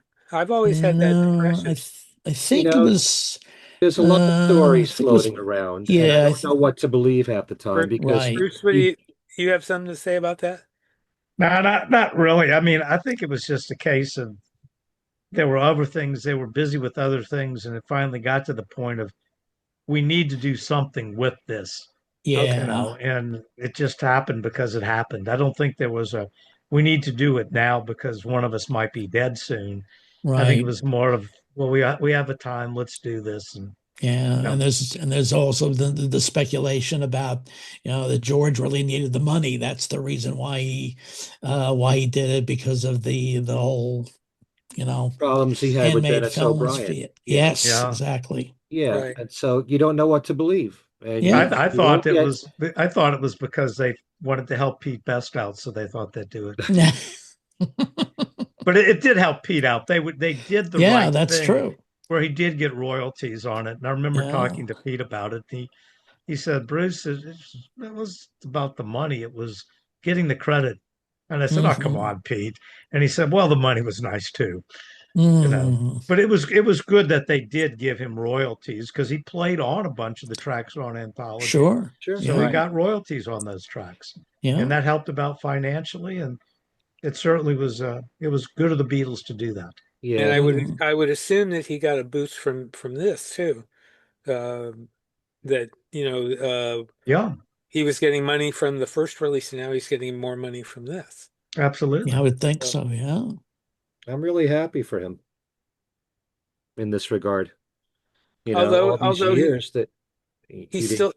he's still done interviews where he wishes that Paul would talk to him or something, and I guess that's not going to happen. Yeah, I think the Beatles were probably embarrassed the way it went down. They made the right Hmm. decision, of course, but to have Brian do it rather than them was, you Yeah. know, it's hard to fire somebody, I think. And, they gave Brian that job, left the dirty work Hmm. to him on that.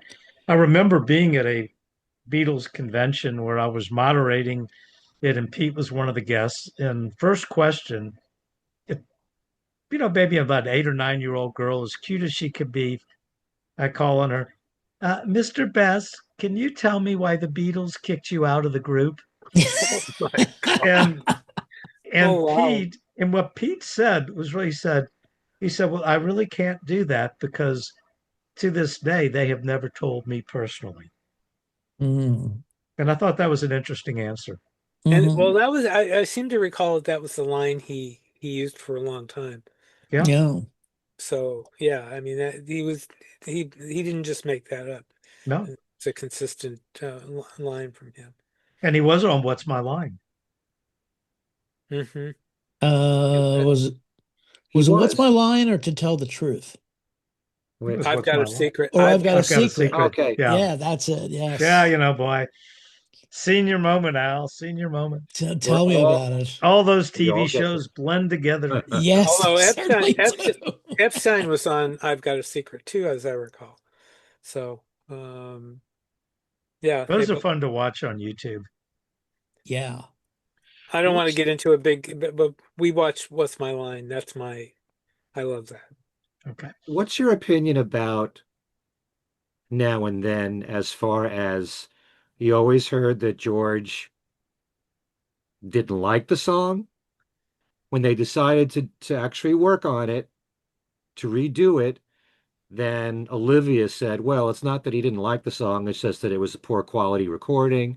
We know that a demo that was made, had a loud buzz through it. So, Mm. and yet the policy of the Beatles was always supposedly, unless it was a unanimous vote, they wouldn't do it. Yeah, So, I buy Olivia's explanation.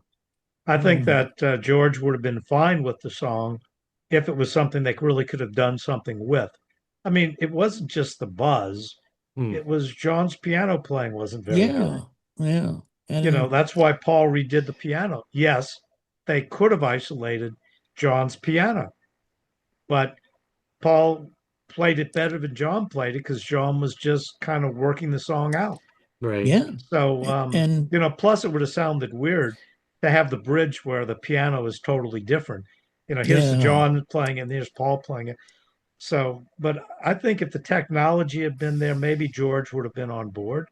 I'd like to think that, but I think things happen for a reason. And to me, I kind of like the way it didn't come out to all those years later because Hmm. it was something we always wanted to listen to. I always wanted to hear, how did that third song sound? And I'm kind of glad I didn't get to hear it because it'd have been a letdown. And Yes. now it sounds great. It's hmm, kind Yeah. of like the people who say Carnival of Light should have been on Anthology 4. Right. Mm. I am one of the few people that has heard Carnival of Light. And I will tell you, you're not missing anything. Exactly. Yeah. And, Giles gave a quote which was very similar to my reaction to it. And his was, I think he used a different song, but the one I have was, well, it makes Revolution 9 sound like yesterday. I think Giles said it makes Revolution 9 sound like Penny Lane or something. And the other thing is, yeah, everyone should waste 15 minutes of their life.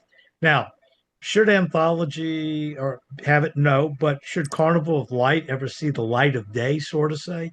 Yeah, I think so, but I would Mm. have it on a Blu-ray or some streaming thing where it's video because it was meant to accompany a light show. So Hmm. get someone to produce a psychedelic light show, put it out, and say, this is what its purpose was. But as far as a listening experience go, it's dreadful. It's horrible. Yeah. That's another reason for a Blu-ray on the new anthology. Give us a Blu-ray with that. Give us put that long version of Helter Skelter that everybody keeps screaming about. Yeah, but Oh, wasn't the no, second to that's long wasn't the second to longest version enough? yeah, I mean that right because the version that was on the 12-minute version that was on the White Album box was interminable. And you want another 15 minutes of that? Whew. It's not There are like, people still asking for it. oh yeah, and I think they conflate that sort of original shuffle blues take on Helter Skelter with what we know and and the version that's um on 4. Yeah, Right. for my money, Carnival of Light and the long, long, long, long, long version of Helter Skelter are not the holy grails of the Beatles' No, recorded legacy. not exactly. Right. You know what I'd like to know is the songs that Yoko gave to Paul for the Beatles to record. Right. Was there a real thought process behind those songs? Why those songs? We all know the songs that were aired on the Mm, Lost Lennon tapes that have been bootlegged, yeah. songs that John wrote that he didn't release. Why Mm, those? Was there any thinking that, oh, Free as a Bird, I could hear the Beatles doing that one? And again, I bring this up all the time. Grow Old With Me was on that tape. Mhm. And they never talk about Grow Old With Me, even though Ringo recorded his version. But mhm. why didn't they even attempt that? Was it because they stopped it now and then, so why bother with the fourth song? So I don't know why these questions aren't directed to, you know, the right To people. Yoko? Well, Well, Yoko, but I yeah, don't. that's the thing at this point, Yeah, the only someone should have person. asked Yoko that a long time ago, Yes, yeah. Well, maybe like Sean 30 knows. years ago. Eh, Well, I had the chance, darn it, and I didn't do it. Sorry. Mm. Because That's all your fault. yeah, well, I mean, for people that don't know, I interviewed her. Um, I can't remember what year it is now. It was a while ago. It was a little while ago. It was a long time ago. Yeah. And what I did was I thanked her for the songs, but I didn't ask her for any. This was a promotion for the traveling art exhibit that she was doing with Mm, John's work. hmm. And what I did was I did something very unjournalistic, as I thanked her for the songs, and she seemed very touched by what I the said. gesture. Yeah. But I don't think there's anything wrong with you thanking her. No, no, not at all. yeah, and I'm glad I did. I feel, I, I'm very glad I got to do that because and I said, for all Beatle fans, I just want to thank you. And she said, thank you. So, yeah, that was very sweet. But yeah, I don't know what what the thought process was on that at all. Um, Yeah. All um, I know is I'm glad it was those three songs, Yeah. and I'm glad now and then, like I said, it's just to me a final statement of the Beatles music.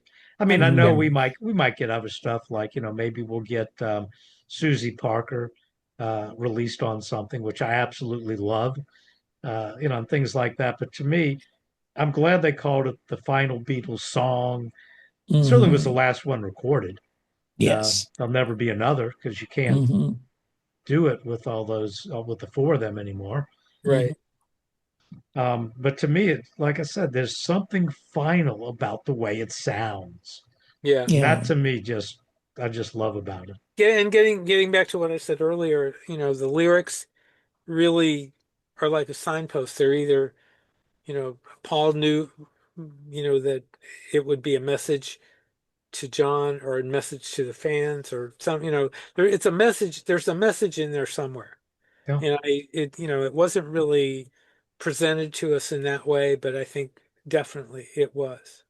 So Yeah, it certainly touched Peter Jackson the same way it touched me, and it was, here we have two surviving Beatles singing on the bridge to the two Beatles that aren't with us anymore. And I Mm. Hmm. mean, I'm not going to lie, it brought tears to my eye every time I saw it that day, and Yeah. it still chokes me up.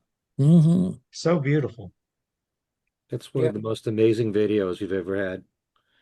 Between that and Free as a Bird, I think they're two of the best, Yeah, you know, best Beatle videos. best free as Um, videos, free, period. free as a bird is amazing. I mean, going through and trying to pick out all the references, it's so cool that they acknowledged that. They really acknowledged the the fans. You know, I mean, they've known. I mean, if there was any doubt that the Beatles knew how crazy we are, they Yeah. they told us. They told us with that video. So, since we were talking before about what constitutes a Beatles recording, one other thing I wanted to bring up about episode 9 was that Ringo said, if the three of us toured, it would be Paul, George, and Ringo. We couldn't call it the Beatles. Hmm.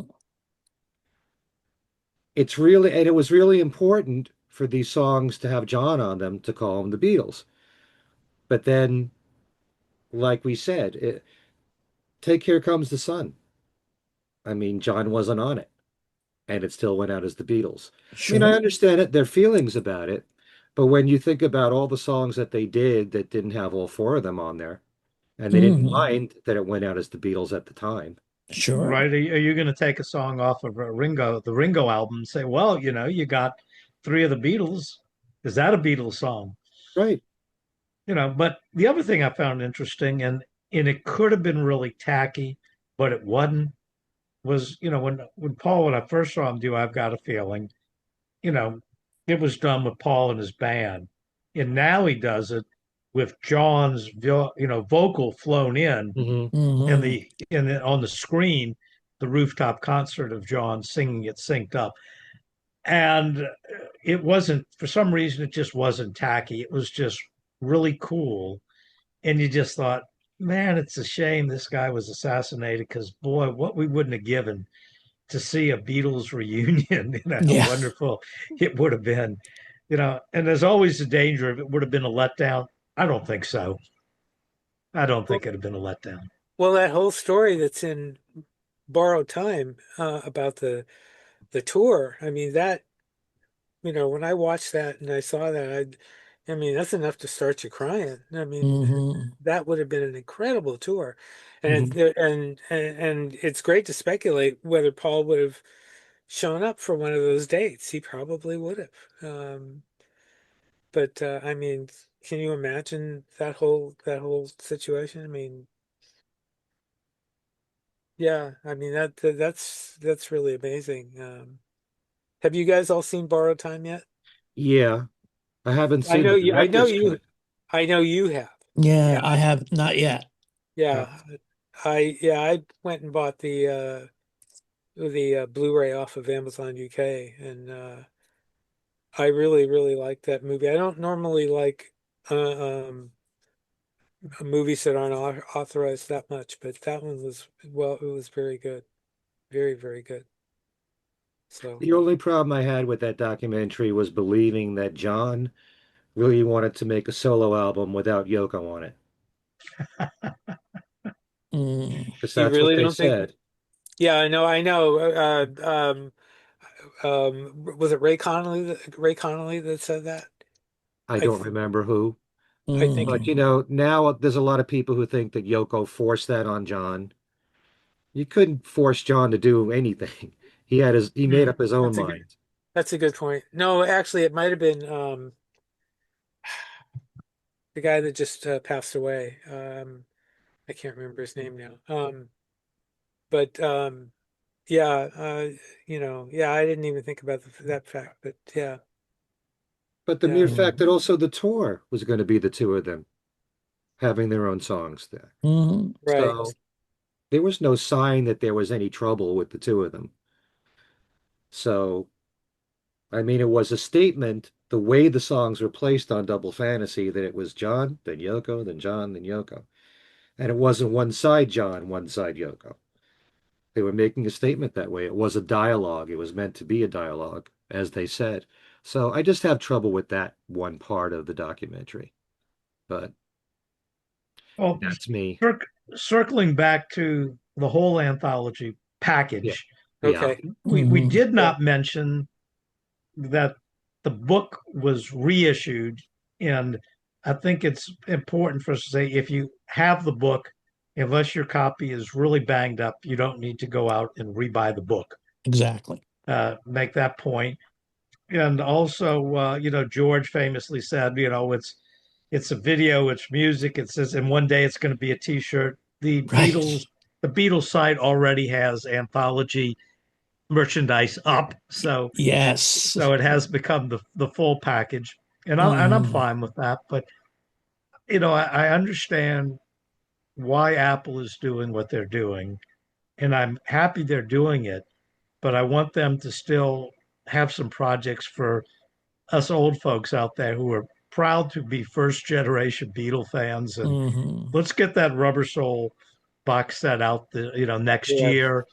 And let's not ignore those earlier albums because Yes. I'm sure they're great outtakes and studio banter from every single session that Hmm. the Beatles ever did. And it would be good to get them out in one way or another. You also don't know what surprises there are in that vault Yes. because we never knew of that version of Goodnight, No. That's with the true. Beatles harmonizing like that on the song. I mean, gosh, that there's a lot on the anthology, and the archival albums that surprised us. Do you Yeah, I Mhm. think? mean Yellow Submarine. Who knew Yeah. Yes. that the melody was a John song? Who knew? Right. Yeah. I had no idea. No idea at all. Actually, the verses, those were written by John then, but then they changed. And the chorus was still "We all live in a yellow submarine," but Yeah, it Yeah. was sung differently. yeah. Right. But How do you get? we had always been under the impression that it was pretty much, a Paul song. Yeah. What's interesting was I found a quote, and I had it in my book on the Rubber Soul Revolver sessions. And that book, I wrote that book before the Revolver box set came Right. out. Hmm, And there was some guy in the British press who was talking about Yellow Submarine being a John song. And I thought, well, boy, he's really wrong about that. And he probably was wrong about that. But as Mm. it turns out, he was also right about Yeah. that. Yeah. well, maybe One of those strange things. Mhm. when it was rewritten to the version we know, maybe Paul had a lot to do with that. Yeah. So I just want to So ask one final question as far as the audio from the anthology. Where does this stand right now, in your opinion, in Beatle history? When you look at how important the archival albums, the box sets have been, is this just something now to complement those albums? Do you think that it was more something of its time or just something like a companion piece to the video? How do you view the audio from those first three volumes and now the fourth one? I mean, we love it. There's no doubt about it. We find fascination in most things about the Beatles. But it's yeah. been so much ever since It Sgt. Pepper, the box set, it's been all the archival albums, you it's know? it's kind of a bridge in a sense between the catalog, you Uh-huh. know, and then because there was quite a stretch between the anthology and when the archival boxes began coming out, Yeah, I know. because for one thing, right in the middle of that period was when one came out and had this incredible success. And I Mhm. guess the attitude was, well, why put out something with rarities when we have this album that is the biggest selling album of the first decade of this Right. century, so in a sense the audio the audio discs of the anthology are really kind of like a bridge between you know, as I call it, the Rolls Royce of pop music catalogs and and then the archival material. Yeah, I I'm think that, kind of a, well, you go go ahead, ahead, Bruce. Steve. Well, Okay. I was going to say, I think the casual fan doesn't pay that much attention to the anthology and Yeah. may not even get these discs. But I think Hmm. the real, the real Beatle fans, I shouldn't say real Beatle fans, the diehards, Hmm. um, will have it. And actually, I mean, for a lot of us, we had a lot of this stuff before it came out in the anthology. Not all of it, but we had some of it. And and I think you know, I I I think one message that the release now says is that I think they will keep up the archival stuff. Um, but I think they because of the 30th anniversary, I think they felt they had to do something, and that's what this is all about. So, Yeah, I think they will keep up with the other projects, but to me, I'm listening to Anthology a lot now, but I won't years from now. But what I'll do is I will take the songs on Anthology and put them on a bunch of different discs and Hmm. line them up with the box sets. For example, Hmm. I was disappointed that the box sets didn't have the anthology songs on them, or some did, but Yeah. some of them didn't. I don't mind paying for the same music twice. For when I think of a listening session, I want to deeply immerse into Revolver, and I want to hear every available outtake and do it that way. I don't want a career spanning of outtakes. Yes, it's fascinating. As Al said, it's a bridge. When Anthology came out, it was the biggest thing. As their own, promotion said, and the Beatles anthology is the biggest thing since the Beatles. And I get that it was great then, and I'm glad they've done this now. But I like to listen to the Beatles in terms of album sessions. Hmm. When I listen to the White Album, I also want to listen to Hey Jude in the fast version of Revolution. When Hmm. I listen to Rubber Soul, I want to listen to Day Tripper, and we can work it out. When I was in college, I made cassettes that would take the albums, the British albums, and put the singles between sides one and two. You'd be surprised how well that works out. mhm. Doesn't always, but take Rubber Soul. Michelle ends with this riff, da da da da da da da Yeah. da da da. The Day Tripper, da da da da da. I mean, it just flows. A Revolver, you have She Said, into you come a paperback writer, which has that same hard rock sound, and then you go from Rain to Good Day Sunshine. I mean, it works great. So I'm a big person of do it yourself type Hmm. discs, as our good buddy Tom Frangione is. Yeah. Hmm. So do you think that the anthology is less important than these archival box sets, or you said it's a bridge? How should we view these 4 volumes? The Golden Gate Bridge is a bridge too, you know. Yeah. It's an important bridge. Okay. Hmm. Although, and we were talking about this before we started recording, that I don't know, I have a feeling that the since four is available by itself, I think the casual fan is probably going to be somewhat disappointed by four because only because it's they'll see the song titles, but may perhaps not realizing that She's Leaving Home is the instrumental track. Hmm. Yeah, but then they're going to Things get the like good that. night and they're going to go, wow. Yeah, if they haven't heard it. Oh, Well, you sound like that, Paul when the Sessions album was proposed. And he said, "You hear that yeah. version of I Am the Walrus, the one that we all know? That's the version." Yeah. He'd be afraid if people heard an outtake and they would be cheated because it wasn't the version that they heard before. So Yeah, Hmm. but things the have really Beatles, changed since then. What's yeah, I that? mean the beat, Yes. like I said, it's we're scraping the bottom of the barrel and all. No, come Yeah, on, man. Uh, sure. These guys were brilliant. Look at that. John's guide vocals were better than most people's, 10th take on a song to perfection. Yeah. okay. One song that really kills that argument though is the outtake of "While My Guitar Gently Weeps" that they played at the end of the Love Show. I mean, Hmm. when you heard that, especially in the atmosphere of the Love Show, I mean that was just astounding. Well, You the know, acoustic version is so beautiful and set to Hmm. those strings. Oh my God.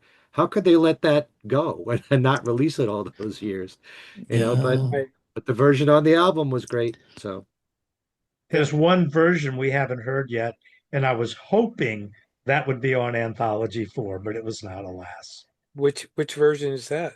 There were like three different versions, two different full span studio versions, and there's one that just I don't recall what day it was on, but there's one version that just isn't out there. It was before Clapton was at the session, the one before that. oh, Oh, And Uh, it hasn't been released yet. I don't know if it's any good, but I'd still love to hear it.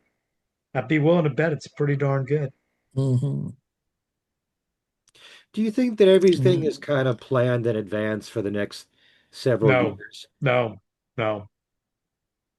Especially now, because of the fact that there's, a new CEO. I I mean, think I think that Apple, I don't think there's ever been a master plan, but I think they've done a good job. If you look at every project they've done, I'm pretty much going to give it a solid A, even though I might have done something different, Hmm. because I mhm, think what they're putting out is really high quality. And, the criteria shouldn't be what did they leave out? It should be judge it for what they included. And for what they included, I mean, it's really hard to give any of these projects a low grade. I I yeah. I don't agree that they don't have some kind of plan, even if it's a really thin one. I think they do, Bruce. Although Yeah, you would be in a better position to know than I would. yeah, But I stand by my opinion, and it's only an opinion, but I Mm, don't think there's a master plan. There may become a master plan because now you've got, a new person there and you've got Disney involved in this. I mhm, mean, so I think Disney certainly wants a master plan because I'm sure they paid good money for these right. streaming rights. sure.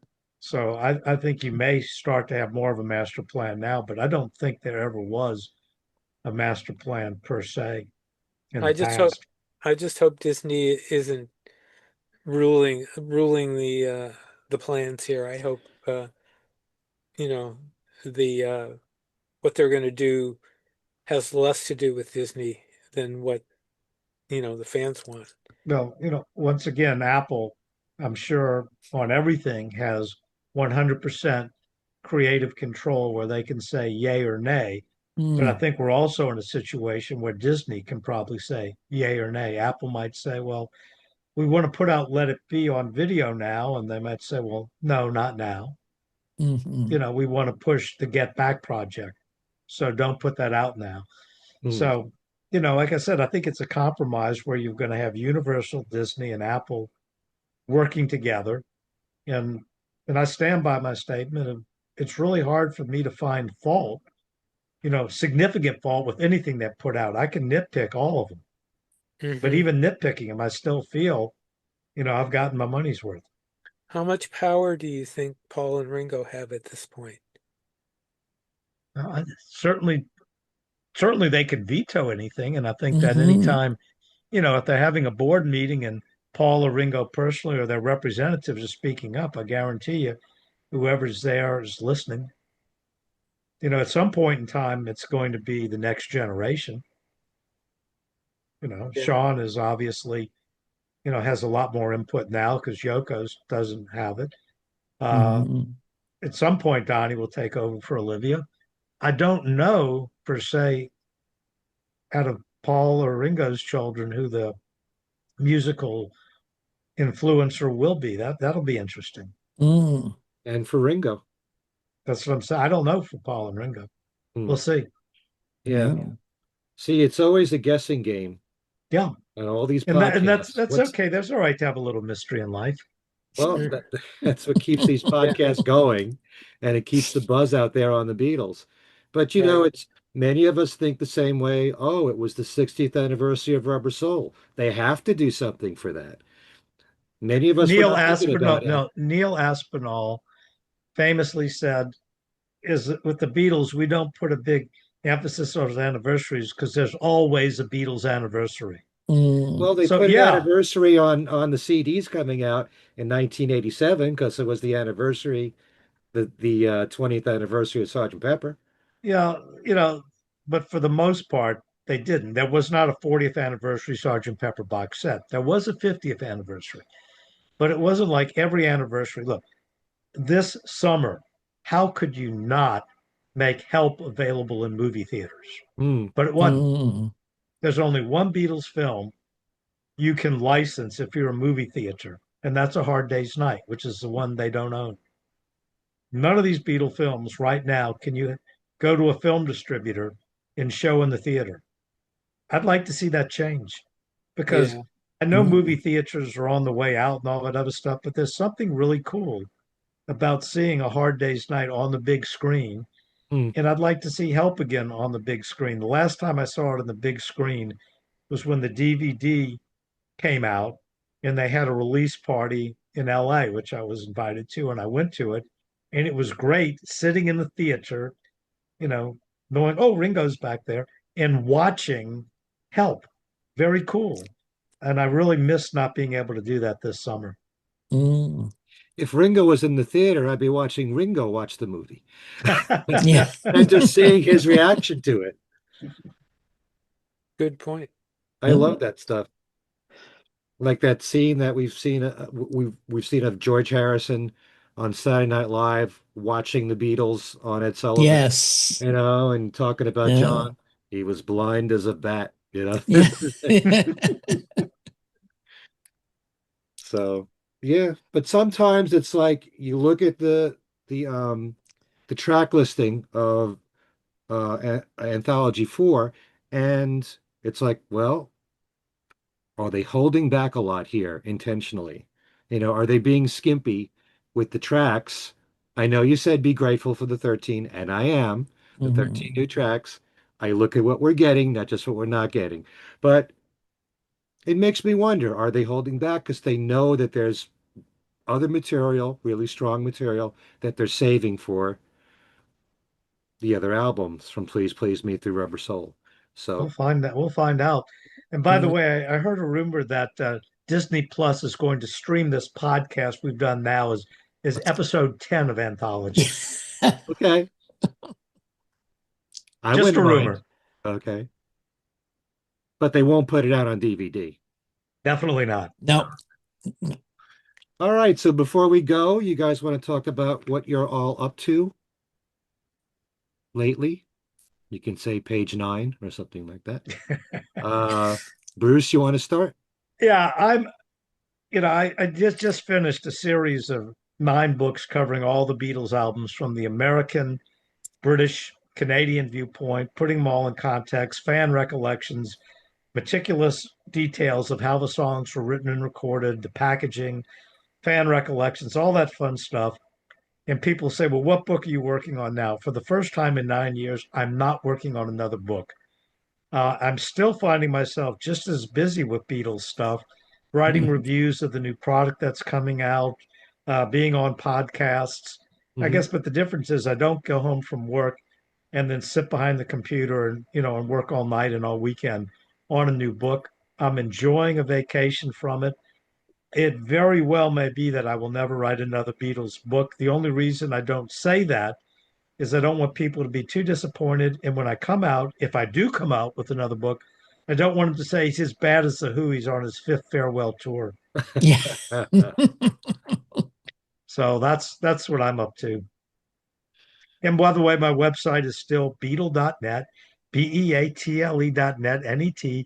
check it out. If you've heard about my books and you haven't bought any of them, why not? I did a podcast over the weekend, and one of the guys who watched the podcast went to my website and ordered all 9 of the books in the Beatles album series, plus my favorite book, The Beatles Are Coming, with a foreword by Walter Cronkite. So that's my plug. I now, since I'm not writing books, I have time to plug the old ones. All right. Maybe we'll do shows on your older books. On with me. Okay. Sure. Steve, what's going on with you? Well, I'm busy doing my podcast. Actually, I've been doing quite a few lately. Hmm. I just last week published an interview, and Ken, you recognize it, with Alan Weiss, who's in um, um, Borrowed Time. And he Alan was the Parker. first, Alan Parker? no, Alan Weiss, who was the reporter who broke the story of John Lennon in Oh, the yeah, hospital. yeah. Right. And I was after seeing the movie, I had seen his story once before in the Lennon Report because I wrote about that for Billboard. And when it showed up in Borrowed Time, I said, I got to talk to this guy because I had questions about how the story, because number one, he didn't know what he had. Yeah, and I don't want to give it all away now, but I mean, he thought he heard 2 policemen say that John Lennon had been shot, and he was lying on a gurney after being in a motorcycle accident. And Mm. I wondered how the story progressed, first of all, with the local station and with the network. And then, and I'm sure you guys know this, Howard Cosell didn't want to report that on the air.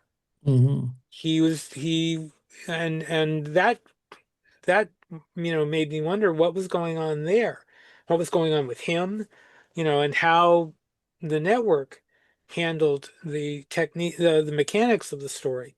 And so we talked about that, and I was really happy to hear him talk about that.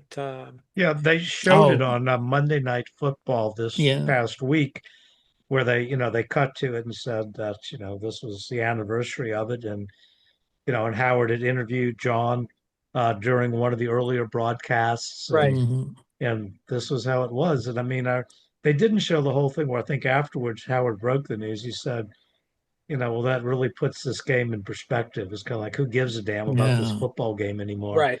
Hmm. And I mean, and Hmm. and I, like many people, that's how I found out about it. And in my case, I was studying and watching the game at the same time, and I heard it. And then about a minute later, my mind said, did I really hear what I heard? Yeah. And I called up WTUL, which was the Tulane radio station. And one of the guys who picked up the phone was someone who I knew. And I said, I just heard this. And he said, Bruce, the what they call them, Al? Remember the machines that the newspapers had? Teletypes, Yeah, teletypes. Hmm. teletype Mm. machine. And he said it made a 3 bell thing, which is, the Yeah. biggest it can be. And he Right. says, I'm reading it right Hmm. now, Bruce. And he read it to me and he says, I'm about to go on the air as soon as I can compose myself. So those are my very distinct memories of it. And the next day, I remember walking to a vigil at the Sanger Theater in New Orleans.